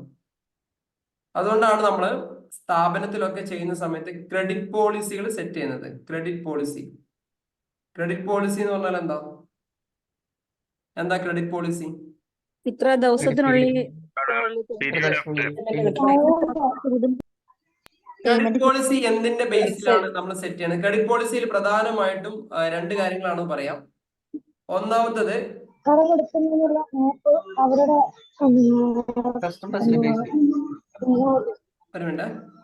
പറഞ്ഞു വെക്കാന്നില്ല, മ്യൂട്ട് ചെയ്യാണ്. ക്രെഡിറ്റ് പോളിസികൾ സെറ്റ് ചെയ്യുമ്പോൾ പ്രധാനമായിട്ടും രണ്ട് കാര്യങ്ങളാണ് നമുക്ക് ഉണ്ടാവുക. ഒന്നാമത്തത് ക്രെഡിറ്റ് പീരീഡ്. ക്രെഡിറ്റ് പീരീഡ് എന്ന് പറഞ്ഞാൽ ചിലപ്പം 30 days ആകാം, ചിലത് 60 days ആകാം. വലിയ വലിയ ലുലു ഒക്കെ ആണെങ്കിൽ അല്ലെ 90 days പിടിക്കും. ഇത് ഇവിടുന്ന് മുതലാണോ ഇങ്ങോട്ടേക്ക് അല്ലെങ്കിൽ 1-ാം തീയതി മുതലാണോ എന്ന് തീരുമാനിക്കുന്നത് ഓരോ കമ്പനിയുടെയും പോളിസി അനുസരിച്ചായിരിക്കും. ഉദാഹരണം, ഞാനൊരു കമ്പനിയിലേക്ക് ഒരു സാധനം സെയിൽ ചെയ്യുന്നു, അല്ലെങ്കിൽ ഞാനൊരു കമ്പനിയിൽ നിന്ന് സാധനം പർച്ചേസ് ചെയ്യുന്ന സമയത്ത് ഉദാഹരണം ഒരു 1 lakh rupees ആണ്, ഞാൻ 1 lakh rupeesന്റെ സാധനമാണ് ഞാൻ പർച്ചേസ് ചെയ്യുന്നത് വിചാരിച്ചോളൂ. ക്രെഡിറ്റിലാണ് ഞാൻ പർച്ചേസ് ചെയ്തിരിക്കുന്നതെന്ന് വിചാരിക്കാം. അപ്പൊ എനിക്ക് ഈ ഒരു പേയ്മെന്റ് ചെയ്യുന്നത് ചില സമയത്ത് 30 days ആയിരിക്കാം, 60 days ആയിരിക്കാം, 90 days ആയിരിക്കാം. അല്ലെങ്കിൽ ബിൽ ടു ബിൽ എന്ന് പറഞ്ഞ ഒരു സംഭവം ഉണ്ട്. ബിൽ ടു ബിൽ എന്ന് പറഞ്ഞാൽ എന്താ? ബിൽ ടു ബിൽ എന്ന് പറഞ്ഞാൽ എന്താ? ഒരു ബില്ല് കൊടുത്തിട്ട് ഒരു ഇറക്കിയതിനു ശേഷം അടുത്ത ബില്ല് കൊടുക്കും. എന്തായിരുന്നു? ഒരു ബില്ല് പെൻഡിങ്ങിൽ വെക്കും, അടുത്ത ബില്ല് കൊടുക്കും. Bill to bill. ഇതൊക്കെ ഒന്നാമത്തെ ഏറ്റവും ഇമ്പോർട്ടന്റ് ആണ് ക്രെഡിറ്റ് പോളിസി. അതിലെ ക്രെഡിറ്റ് പീരീഡ് ആണ് സെറ്റ് ചെയ്യണത്. പിന്നെന്താ വേറെന്താ സെറ്റ് ചെയ്യാ? ക്രെഡിറ്റ് പീരീഡ് ഒന്നുണ്ടോ? പിന്നെ എമൗണ്ട് എത്ര? പിന്നെ രണ്ടാമത്തെ എന്താ? ക്രെഡിറ്റ് ലിമിറ്റ് ആണ്. യെസ്, ക്രെഡിറ്റ് ലിമിറ്റ്. ഈ ലിമിറ്റ് എന്തിന്റെ പേരിലാണ് സെറ്റ് ചെയ്യാം? ക്രെഡിറ്റ് ലിമിറ്റ് എന്തിന്റെ പേരിലാണ് സെറ്റ് ചെയ്യാം? കൂടുതൽ കൊടുക്കില്ല എന്നുള്ളത്. അതെ, എന്തിന്റെ ബേസിലായിരിക്കും ക്രെഡിറ്റ് പീരീഡ് സെറ്റ് ചെയ്തിട്ടുണ്ടാവും? അല്ലെങ്കിൽ അവര് മേടിക്കുന്ന സാധനങ്ങളുടെ എമൗണ്ട്. അതായത് അവര് നമുക്ക് 2-3 അവരുടെ പാസ്റ്റ് ഹിസ്റ്ററി ഇമ്പോർട്ടന്റ് ആണ്. പുതിയ ആളുകൾക്ക് നമുക്ക് ഓൾറെഡി സെറ്റ് ചെയ്യും. പുതിയ ആളുകൾ ന്യൂബീസിന് എങ്ങനെയാണ് നമ്മൾ ട്രീറ്റ് ചെയ്യേണ്ടത്? ഓൾറെഡി ഉള്ള ആളുകളുണ്ട്, എക്സിസ്റ്റിംഗ് കസ്റ്റമേഴ്സ് ഉണ്ട്. അവർ കൃത്യമായിട്ട് പേയ്മെന്റ് തരുന്നുണ്ടെങ്കിൽ അത്ര ആളുകൾ, അല്ലെങ്കിൽ കുറച്ച് ഡിലേ ഉള്ള ആളുകൾ അത്ര, അല്ലെങ്കിൽ അവർക്ക് ഇത്രേ കൊടുക്കാൻ പാടുള്ളൂ എന്നൊക്കെ പറഞ്ഞ് നമ്മൾ എന്ത് ചെയ്യും? ഇത് ഇമ്പോർട്ടന്റ് ആണ്. ഇത് നമുക്ക് ടാലിയിൽ ചെയ്യുന്ന സമയത്ത് ക്രെഡിറ്റ് പീരീഡും നമ്മൾ സെറ്റ് ചെയ്യണം, ക്രെഡിറ്റ് ലിമിറ്റും സെറ്റ് ചെയ്യണം. ഇപ്പൊ വൺസ് നമ്മൾ ടാലി അല്ലെങ്കിൽ സോഹോ ബുക്സിലൊക്കെ നമ്മൾ വൺസ് സെറ്റ് ചെയ്ത് കഴിഞ്ഞാൽ, ഉദാഹരണം ഞാൻ സിറാജ് കയുടെ ക്രെഡിറ്റ് ലിമിറ്റ് ഞാൻ സെറ്റ് ചെയ്യുകയാണെങ്കിൽ, ഉദാഹരണം സിറാജ് കയുടെ ക്രെഡിറ്റ് ലിമിറ്റ് എന്ന് പറഞ്ഞ ഒരു 1 lakh rupees ആണെങ്കിൽ മാക്സിമം എനിക്ക് 1 lakh rupeesന്റെ സെയിലെ ആ ഒരു ലെഡ്ജറിനകത്ത് ക്രെഡിറ്റ് ആയിട്ട് അടിക്കാൻ വേണ്ടി പറ്റുള്ളൂ. അതിന്റെ മുകളിൽ എത്ര അടിക്കാൻ നോക്കിക്കഴിഞ്ഞാൽ അവിടെ ബില്ല് പോസ്റ്റ് ആവത്തില്ല. ഇത് ആരാണ് സെറ്റ് ചെയ്യാം? അവിടെ കൗണ്ടറിൽ ഇരിക്കുന്നവന് ഇതൊന്നും അറിയില്ല, എത്രയാണ് സെറ്റ് ചെയ്തേക്കുന്നത്, എന്താണെന്നൊന്നും ഇരിക്കുന്നൊന്നും അറിയില്ല. അവൻ അടിച്ചു കഴിഞ്ഞാൽ മുമ്പോട്ട് പോകത്തില്ല. പിന്നെ ഇത് എഡിറ്റ് ചെയ്യണമെങ്കിൽ ആര് പോകണം? ഇതിന്റെ മുകളിലുള്ള യൂസറിൽ, നമ്മൾ ടാലിയിൽ എങ്ങനെ യൂസർ ഓരോരുത്തർക്ക് ഓരോ യൂസർ ആയിട്ട് റോളൊക്കെ എങ്ങനെ നിശ്ചയിക്കാന്നൊക്കെ പഠിക്കണം നമ്മൾ. ഓക്കെ, പിന്നീട് എന്ത് ചെയ്യാൻ പറ്റില്ല അവർക്ക് ഈ ഒരു സംഭവം, ക്രെഡിറ്റ് പീരീഡ്, ഈ ഒരു ലിമിറ്റ്. എനിവേ ഇതൊക്കെ കൊടുത്തു കഴിഞ്ഞാലും എന്ത് സംഭവിക്കും? ബാഡ് ഡെപ്റ്റ് സംഭവിക്കും അല്ലെ? ചില സമയത്ത് ആളുകൾ മരിച്ചു പോയാലോ എന്ത് ചെയ്യും? ബാഡ് ഡെപ്റ്റ് സംഭവിക്കും അല്ലെ? ആളുകളെടുത്ത് മുങ്ങിയാലോ ബാഡ് ഡെപ്റ്റ് സംഭവിക്കും. ഇതൊക്കെ എന്താണ്? ഷോപ്പ് ക്ലോസ് ചെയ്ത് പോയി കഴിഞ്ഞാലും പറ്റാറുണ്ട്. ഷോപ്പ് ക്ലോസ് ചെയ്ത് കഴിഞ്ഞാലും അങ്ങനെയൊക്കെ കൂടുതൽ ഈ കൊറോണക്ക് ഏറ്റവും കൂടുതൽ സംഭവിച്ചിട്ടുണ്ടാവും അതായിരിക്കും. നമ്മളൊക്കെ കടക്കെ കൊടുത്ത് പിന്നീട് വാങ്ങാൻ വേണ്ടി പോകുമ്പോൾ സംഭവം തന്നെ ഉണ്ടാവില്ല, ഇവിടെ തുളച്ച് നീക്കപ്പെട്ടിട്ടുണ്ടാവും. ഇതാണ് ബാഡ് ഡെപ്റ്റ് എന്ന് പറയാം.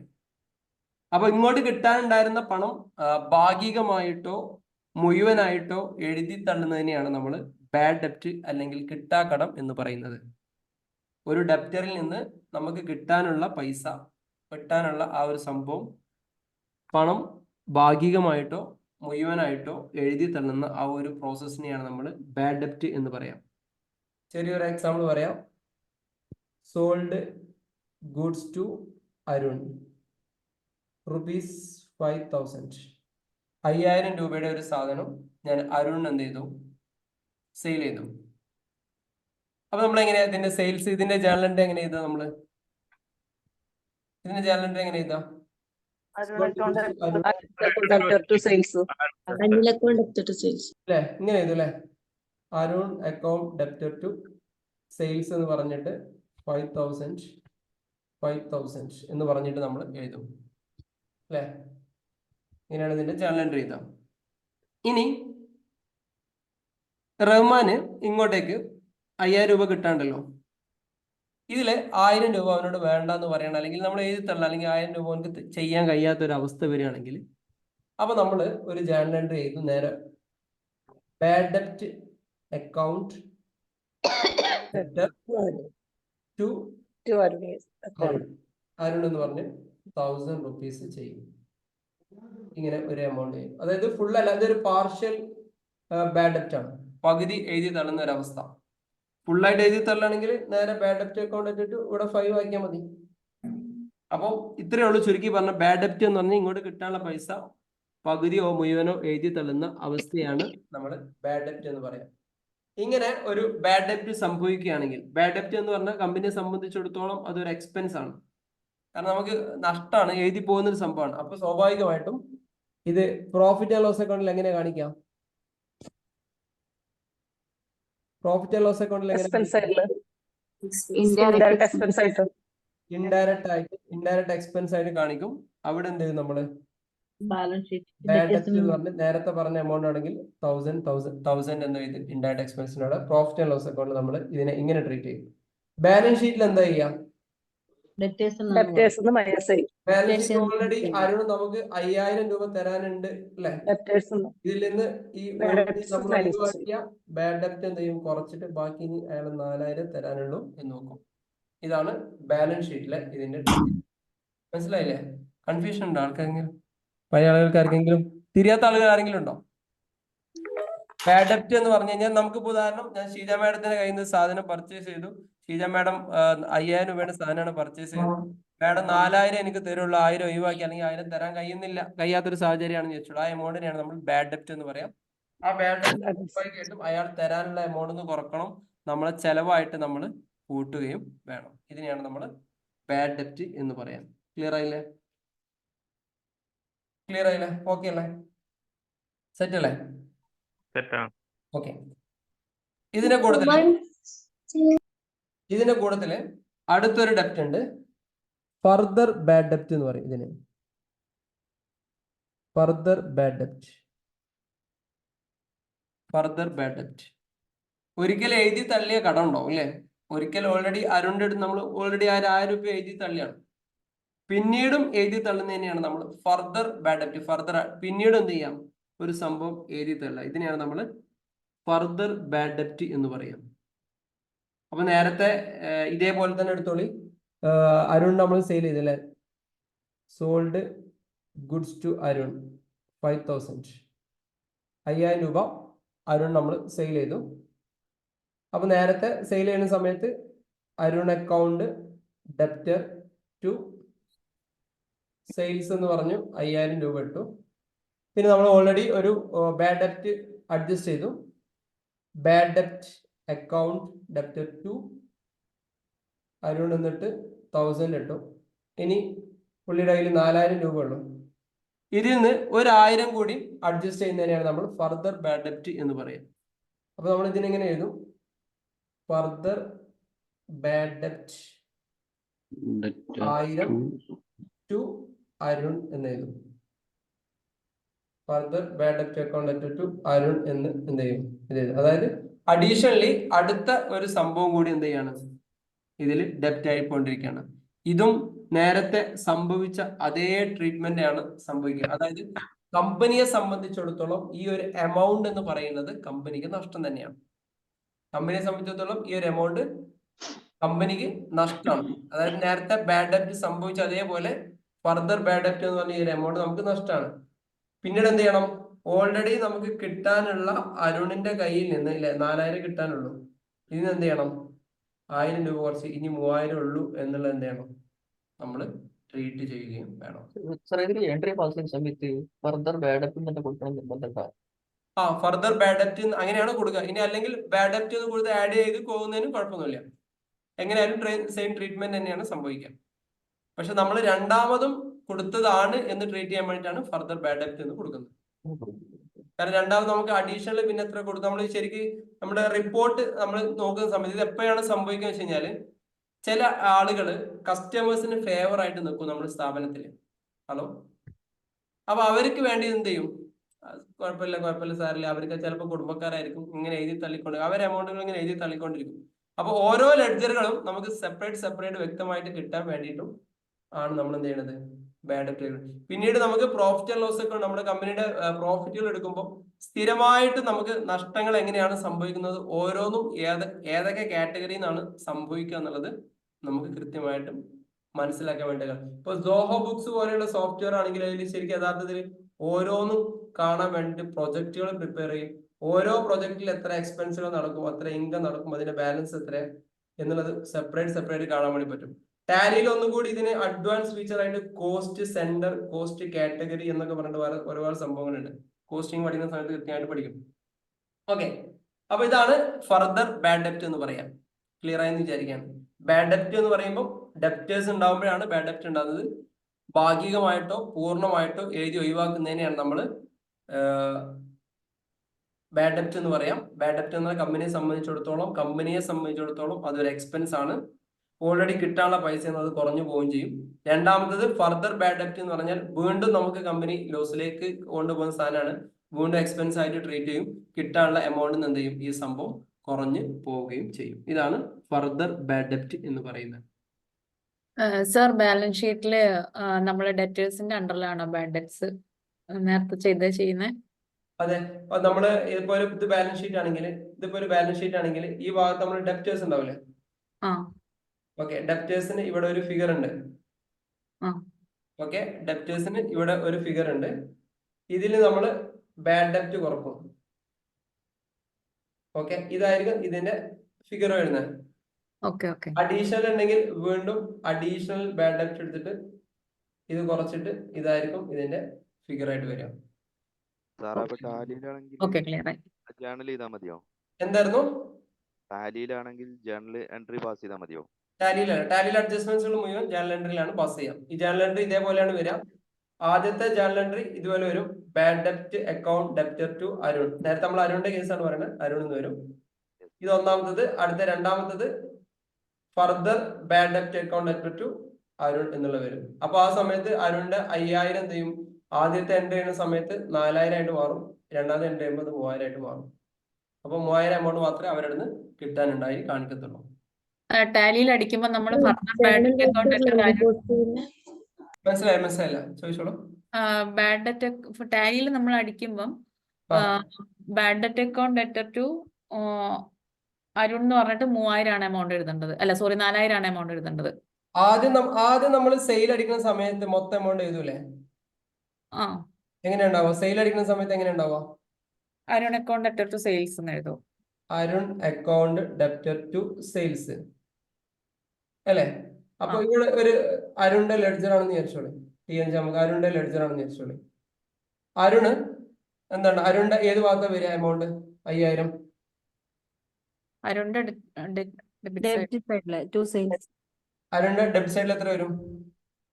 5000 ഉണ്ടാവും. ഇവിടെ ഇങ്ങനെ ഇത് നോക്കിക്കോളൂ. ഇതിന്റെ ട്രീറ്റ്മെന്റ് ഇങ്ങനെയാണ്. 5000 ഉണ്ടാവും. ഇവിടെ ക്ലോസിംഗ് 5000. അതായത് അരുണ് 5000 തരാനുണ്ട് എന്നുള്ളതായിട്ട് വരും.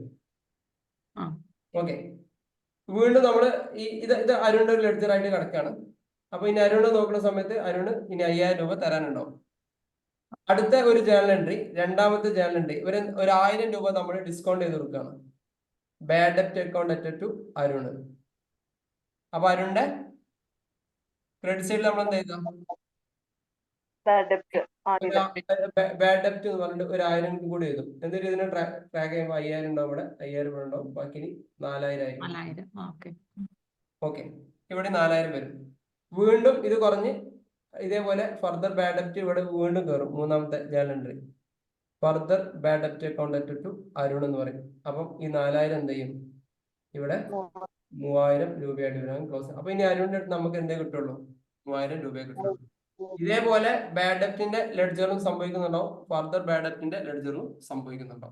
സർ ഞാൻ ചോദിച്ചത് ടാലിയിൽ അടിക്കുമ്പം നമ്മള് bad debt account further bad debt account എത്ര എന്ന് പറഞ്ഞിട്ട് 3000 അല്ല എമൗണ്ട് അടിക്കേണ്ടത് എന്നാണ് ഞാൻ ചോദിക്കുന്നത്. ജേണൽ അടിക്കുമ്പോൾ അല്ല 3000 അല്ല, ഫർദർ ബാഡ് ഡെറ്റ് അടിക്കുമ്പോൾ 1000 1000 ആണ് അടിക്കേണ്ടത് അല്ലേ? നമ്മൾ 1000 എത്ര കുറയ്ക്കുന്ന വെച്ചാൽ അത്രയാണ്.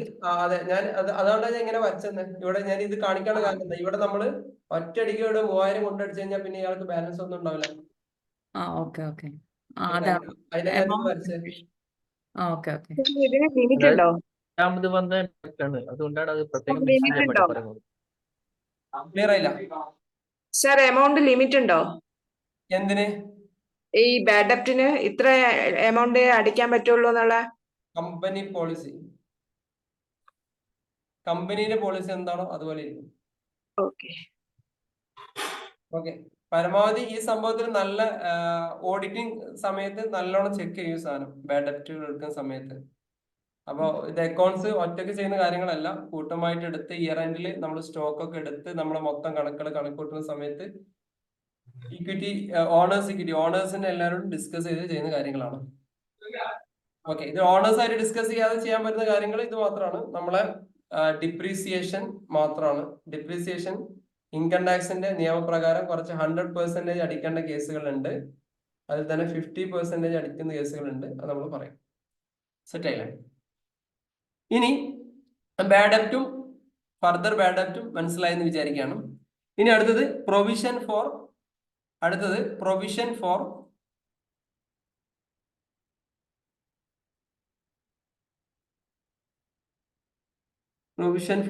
ബാഡ് ആൻഡ് ഡൗട്ട്ഫുൾ ഡെപ്റ്റ്. ഇതെന്താ? കിട്ടാൻ ചിലപ്പോൾ ചാൻസ് ഉണ്ട്. Provision for bad and doubtful ഡെപ്റ്റ്. ഓക്കെ, അതന്നെ ബാഡ് ഡെപ്റ്റിന്റെ മറ്റൊരു രൂപമാണിത്. എഴുതി തള്ളി എന്ന് ഉറപ്പുവരുത്താത്ത കടം. അതായത് ഇതും ശരിക്കും ഒരു ബാഡ് ഡെപ്റ്റിന്റെ മറ്റൊരു രൂപം എന്ന് പറയുമ്പോൾ ഇതൊരു ഇൻഡയറക്റ്റ് എക്സ്പെൻസ് തന്നെയാണ്. ബാഡ് ഡെപ്റ്റിന്റെ മറ്റൊരു രൂപം provision for bad and doubtful ഡെപ്റ്റ്. എഴുതി തള്ളി എന്ന് ഉറപ്പുവരുത്താത്ത ബാഡ് ഡെപ്റ്റിനെയാണ് നമ്മൾ പ്രൊവിഷൻ ഫോർ ബാഡ് ഡെപ്റ്റ്. ബാഡ് ഡെപ്റ്റ് തന്നെയാണ് പ്രൊവിഷൻ ഫോർ ബാഡ് ഡെപ്റ്റ് എന്ന് പറഞ്ഞു കഴിഞ്ഞാൽ ബാഡ് ഡെപ്റ്റ് തന്നെയാണ്, പക്ഷെ ഉറപ്പില്ല. നമ്മൾ എഴുതി തള്ളി ഒഴിവാക്കാൻ വേണ്ടി വിചാരിച്ച ഉദാഹരണം, ഇപ്പൊ ഒരു ABC എന്ന് പറഞ്ഞ ഒരാള് നമുക്ക് പൈസ തരില്ല, നമുക്കറിയാം ഒരു ബാഡ് ഡെപ്റ്റ് തന്നെയാണ്, അതിനകത്ത് കിട്ടൂല നമുക്കറിയാം. പക്ഷെ എന്തായാലും നമ്മൾ ഉറപ്പിച്ചിട്ടില്ല. അത്തരം കാര്യത്തിനെയാണ് നമ്മൾ provision for bad and doubtful ഡെപ്റ്റ് എന്ന് പറയും. ഉദാഹരണം, നമുക്ക് കടം തരാനുള്ള ഒരാള് മരിച്ചിട്ടുണ്ട് എന്ന് വിചാരിച്ചോളി, അത് യഥാർത്ഥത്തിൽ ബാഡ് ഡെപ്റ്റ് തന്നെയാണ്, നമുക്ക് തന്നെ അറിയാം. പക്ഷെ നമുക്ക് ഉള്ളിന്റെ ഉള്ളിൽ ഒരു പ്രതീക്ഷ ഉണ്ട്, അയാളെ അയൽക്കാര് അയാളെ കുടുംബക്കാര് ചിലപ്പോൾ എന്ത് ചെയ്യും, ഈ സംഭവം ക്ലിയർ ചെയ്ത് തരും. അപ്പൊ സംഭവത്തിൽ ഏതാന്നെ അത് ഉറപ്പിക്കാനും പറ്റില്ല, ഉണ്ട് എന്ന് പറയാനും പറ്റില്ല, ഇല്ല എന്ന് പറയാനും പറ്റില്ല. ഈ ഒരു അവസ്ഥയാണ് നമ്മൾ provision for bad and doubtful ഡെപ്റ്റ് എന്ന് പറയുന്നത്.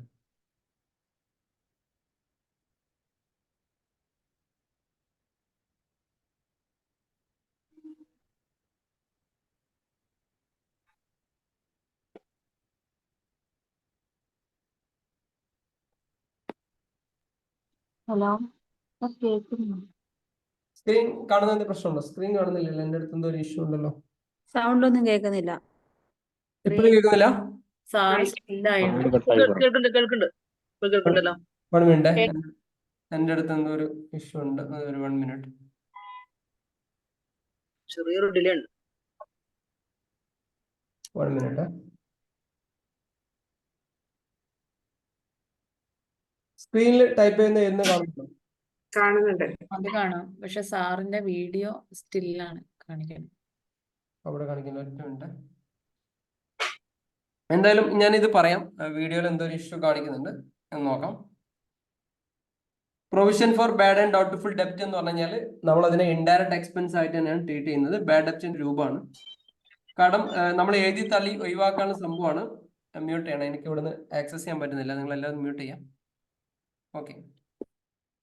അപ്പം അങ്ങനെ ഒഴിവാക്കുന്ന സംഭവത്തിനെയാണ് provision for bad and doubtful ഡെപ്റ്റ് എന്ന് പറയാം. ഉദാഹരണം, നേരത്തെ നമ്മുടെ അരുണിന്റെ കേസ് തന്നെ എടുക്കാം. നേരത്തെ പറഞ്ഞ അരുണിന്റെ കേസ് തന്നെ എടുക്കാം. അരുണിന് 3000 രൂപയാണ് നമുക്ക് തരാനുള്ളത്, അല്ലെ? അരുണ് നമുക്കിനി 3000 രൂപയാണ് നമുക്ക് തരാനുള്ളത്. അതിൽ നമ്മള് കുറച്ച് സംഭവം നമുക്ക് 3000 രൂപയെന്ന് അയാൾ ഇനിയും തരാൻ ചാൻസ് കുറവാ. അങ്ങനെ ഒരു 500 രൂപയും കൂടി നമ്മൾ അഡീഷണൽ ബാഡ് ഡെപ്റ്റ് പോലെ ഒഴിവാക്കുന്നതിനെയാണ് നമ്മൾ provision for bad and doubtful ഡെപ്റ്റ് എന്ന് പറയാം. നേരത്തെ പറഞ്ഞതുപോലെ തന്നെ അഡീഷണൽ ബാഡ് ഡെപ്റ്റ് നമ്മൾ ഉദ്ദേശിച്ചില്ലേ, അതേപോലത്തെ ഒരു സംഭവമാണ് ഈ പറയുന്ന 500 provision for bad and doubtful ഡെപ്റ്റ് എന്ന് പറയാം. നേരത്തെ ബാഡ് ഡെപ്റ്റ് ഉണ്ടായ സെയിം ട്രീറ്റ്മെന്റ്, അതായത് ഇൻഡയറക്റ്റ് എക്സ്പെൻസ് ആയിട്ടാണ് വരിക. അപ്പൊ എന്ത് ചെയ്യും? പ്രോഫിറ്റ് ആൻഡ് ലോസ് അക്കൗണ്ടിലെ ഇൻഡയറക്റ്റ് എക്സ്പെൻസിൽ ഈ സംഭവം കാണിക്കും. ബാലൻസ് ഷീറ്റിനകത്ത് ഡെപ്റ്റേഴ്സിൽ നിന്ന് ഈ ഒരു എമൗണ്ട് എന്ത് ചെയ്യും? കുറച്ച് കാണിക്കും. ഇതിനെയാണ് നമ്മൾ provision for bad and doubtful ഡെപ്റ്റ് എന്ന് പറയാം. ക്ലിയർ ആയി വിചാരിക്കാണ്. അതായത് ബാഡ് ഡെപ്റ്റിനെ എങ്ങനെയാണോ നമ്മൾ ട്രീറ്റ് ചെയ്യുന്നത് അതുപോലെ ട്രീറ്റ് ചെയ്യേണ്ട ഒരു സംഭവമാണ് provision for bad and doubtful ഡെപ്റ്റ് എന്ന് പറയുന്നത്. അങ്ങനെ പറഞ്ഞു കഴിഞ്ഞാൽ ബാഡ് ഡെപ്റ്റ് എങ്ങനെയാണോ നമ്മൾ ട്രീറ്റ് ചെയ്യുന്നത് അതുപോലെ ഈ ഒരു സംഭവം നമ്മൾ ട്രീറ്റ് ചെയ്തെടുക്കണം. ഇത് നമുക്ക് ഇൻകം ടാക്സിങ് സ്റ്റേറ്റ്മെന്റിലൊക്കെ കൃത്യമായിട്ട് ഇങ്ങനെ കാണിക്കുമ്പോൾ ഡെപ്റ്റ് കാണിക്കുന്നതും പ്രൊവിഷൻ കാണിക്കുന്നതും രണ്ട് രീതിയിലാണ്. സംഭവത്തിന് അണ്ടറൊക്കെ ഒരേപോലെ ഇൻഡയറക്റ്റ് എക്സ്പെൻസും കാര്യങ്ങളൊക്കെ തന്നെയാണ് വരിക. പക്ഷെ ഇതിന് രണ്ട് നമ്മൾ സെപ്പറേറ്റ് ആയിട്ട് എന്ത് ചെയ്യണം? ഇത് കാണിക്കണം. ക്ലിയർ ആയോ? ബാഡ് ഡെപ്റ്റിന്റെ ട്രീറ്റ്മെന്റ് ആയിട്ട് തന്നെ ഇതിനെ ആലോചിച്ചാൽ മതി. കേൾക്കുന്നില്ലേ? എനിക്ക് സ്ക്രീൻ ഒന്നും ആക്സസ് ചെയ്യാൻ പറ്റുന്നില്ല, ശരിക്കും സ്റ്റക്ക് ആയി നിൽക്കാണ്. അവസാനം പറഞ്ഞത് ഒന്നും കൂടി പറയാവോ? ഓ, ഉറപ്പായിട്ട് പറയാം. ശരിക്കും നിങ്ങൾ ആരെ ആക്സസ് ചെയ്യാൻ പറ്റുന്നില്ല, സ്ക്രീൻ മൊത്തം കറങ്ങിക്കൊണ്ടിരിക്കുക.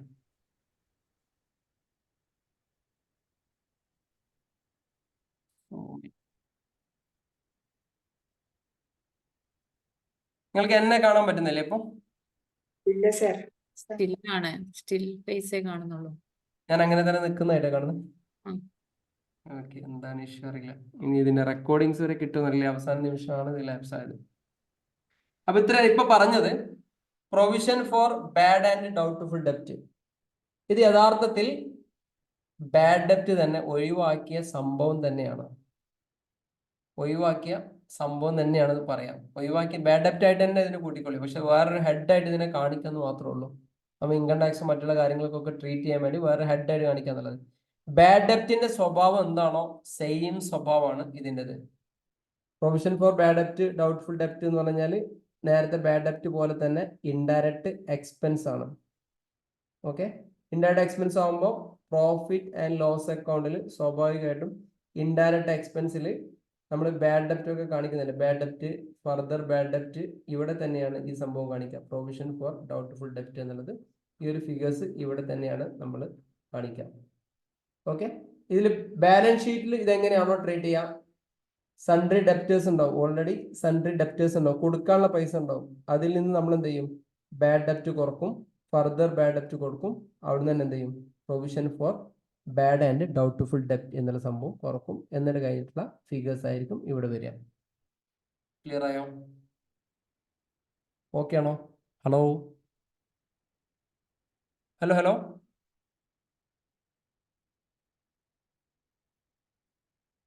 ഹലോ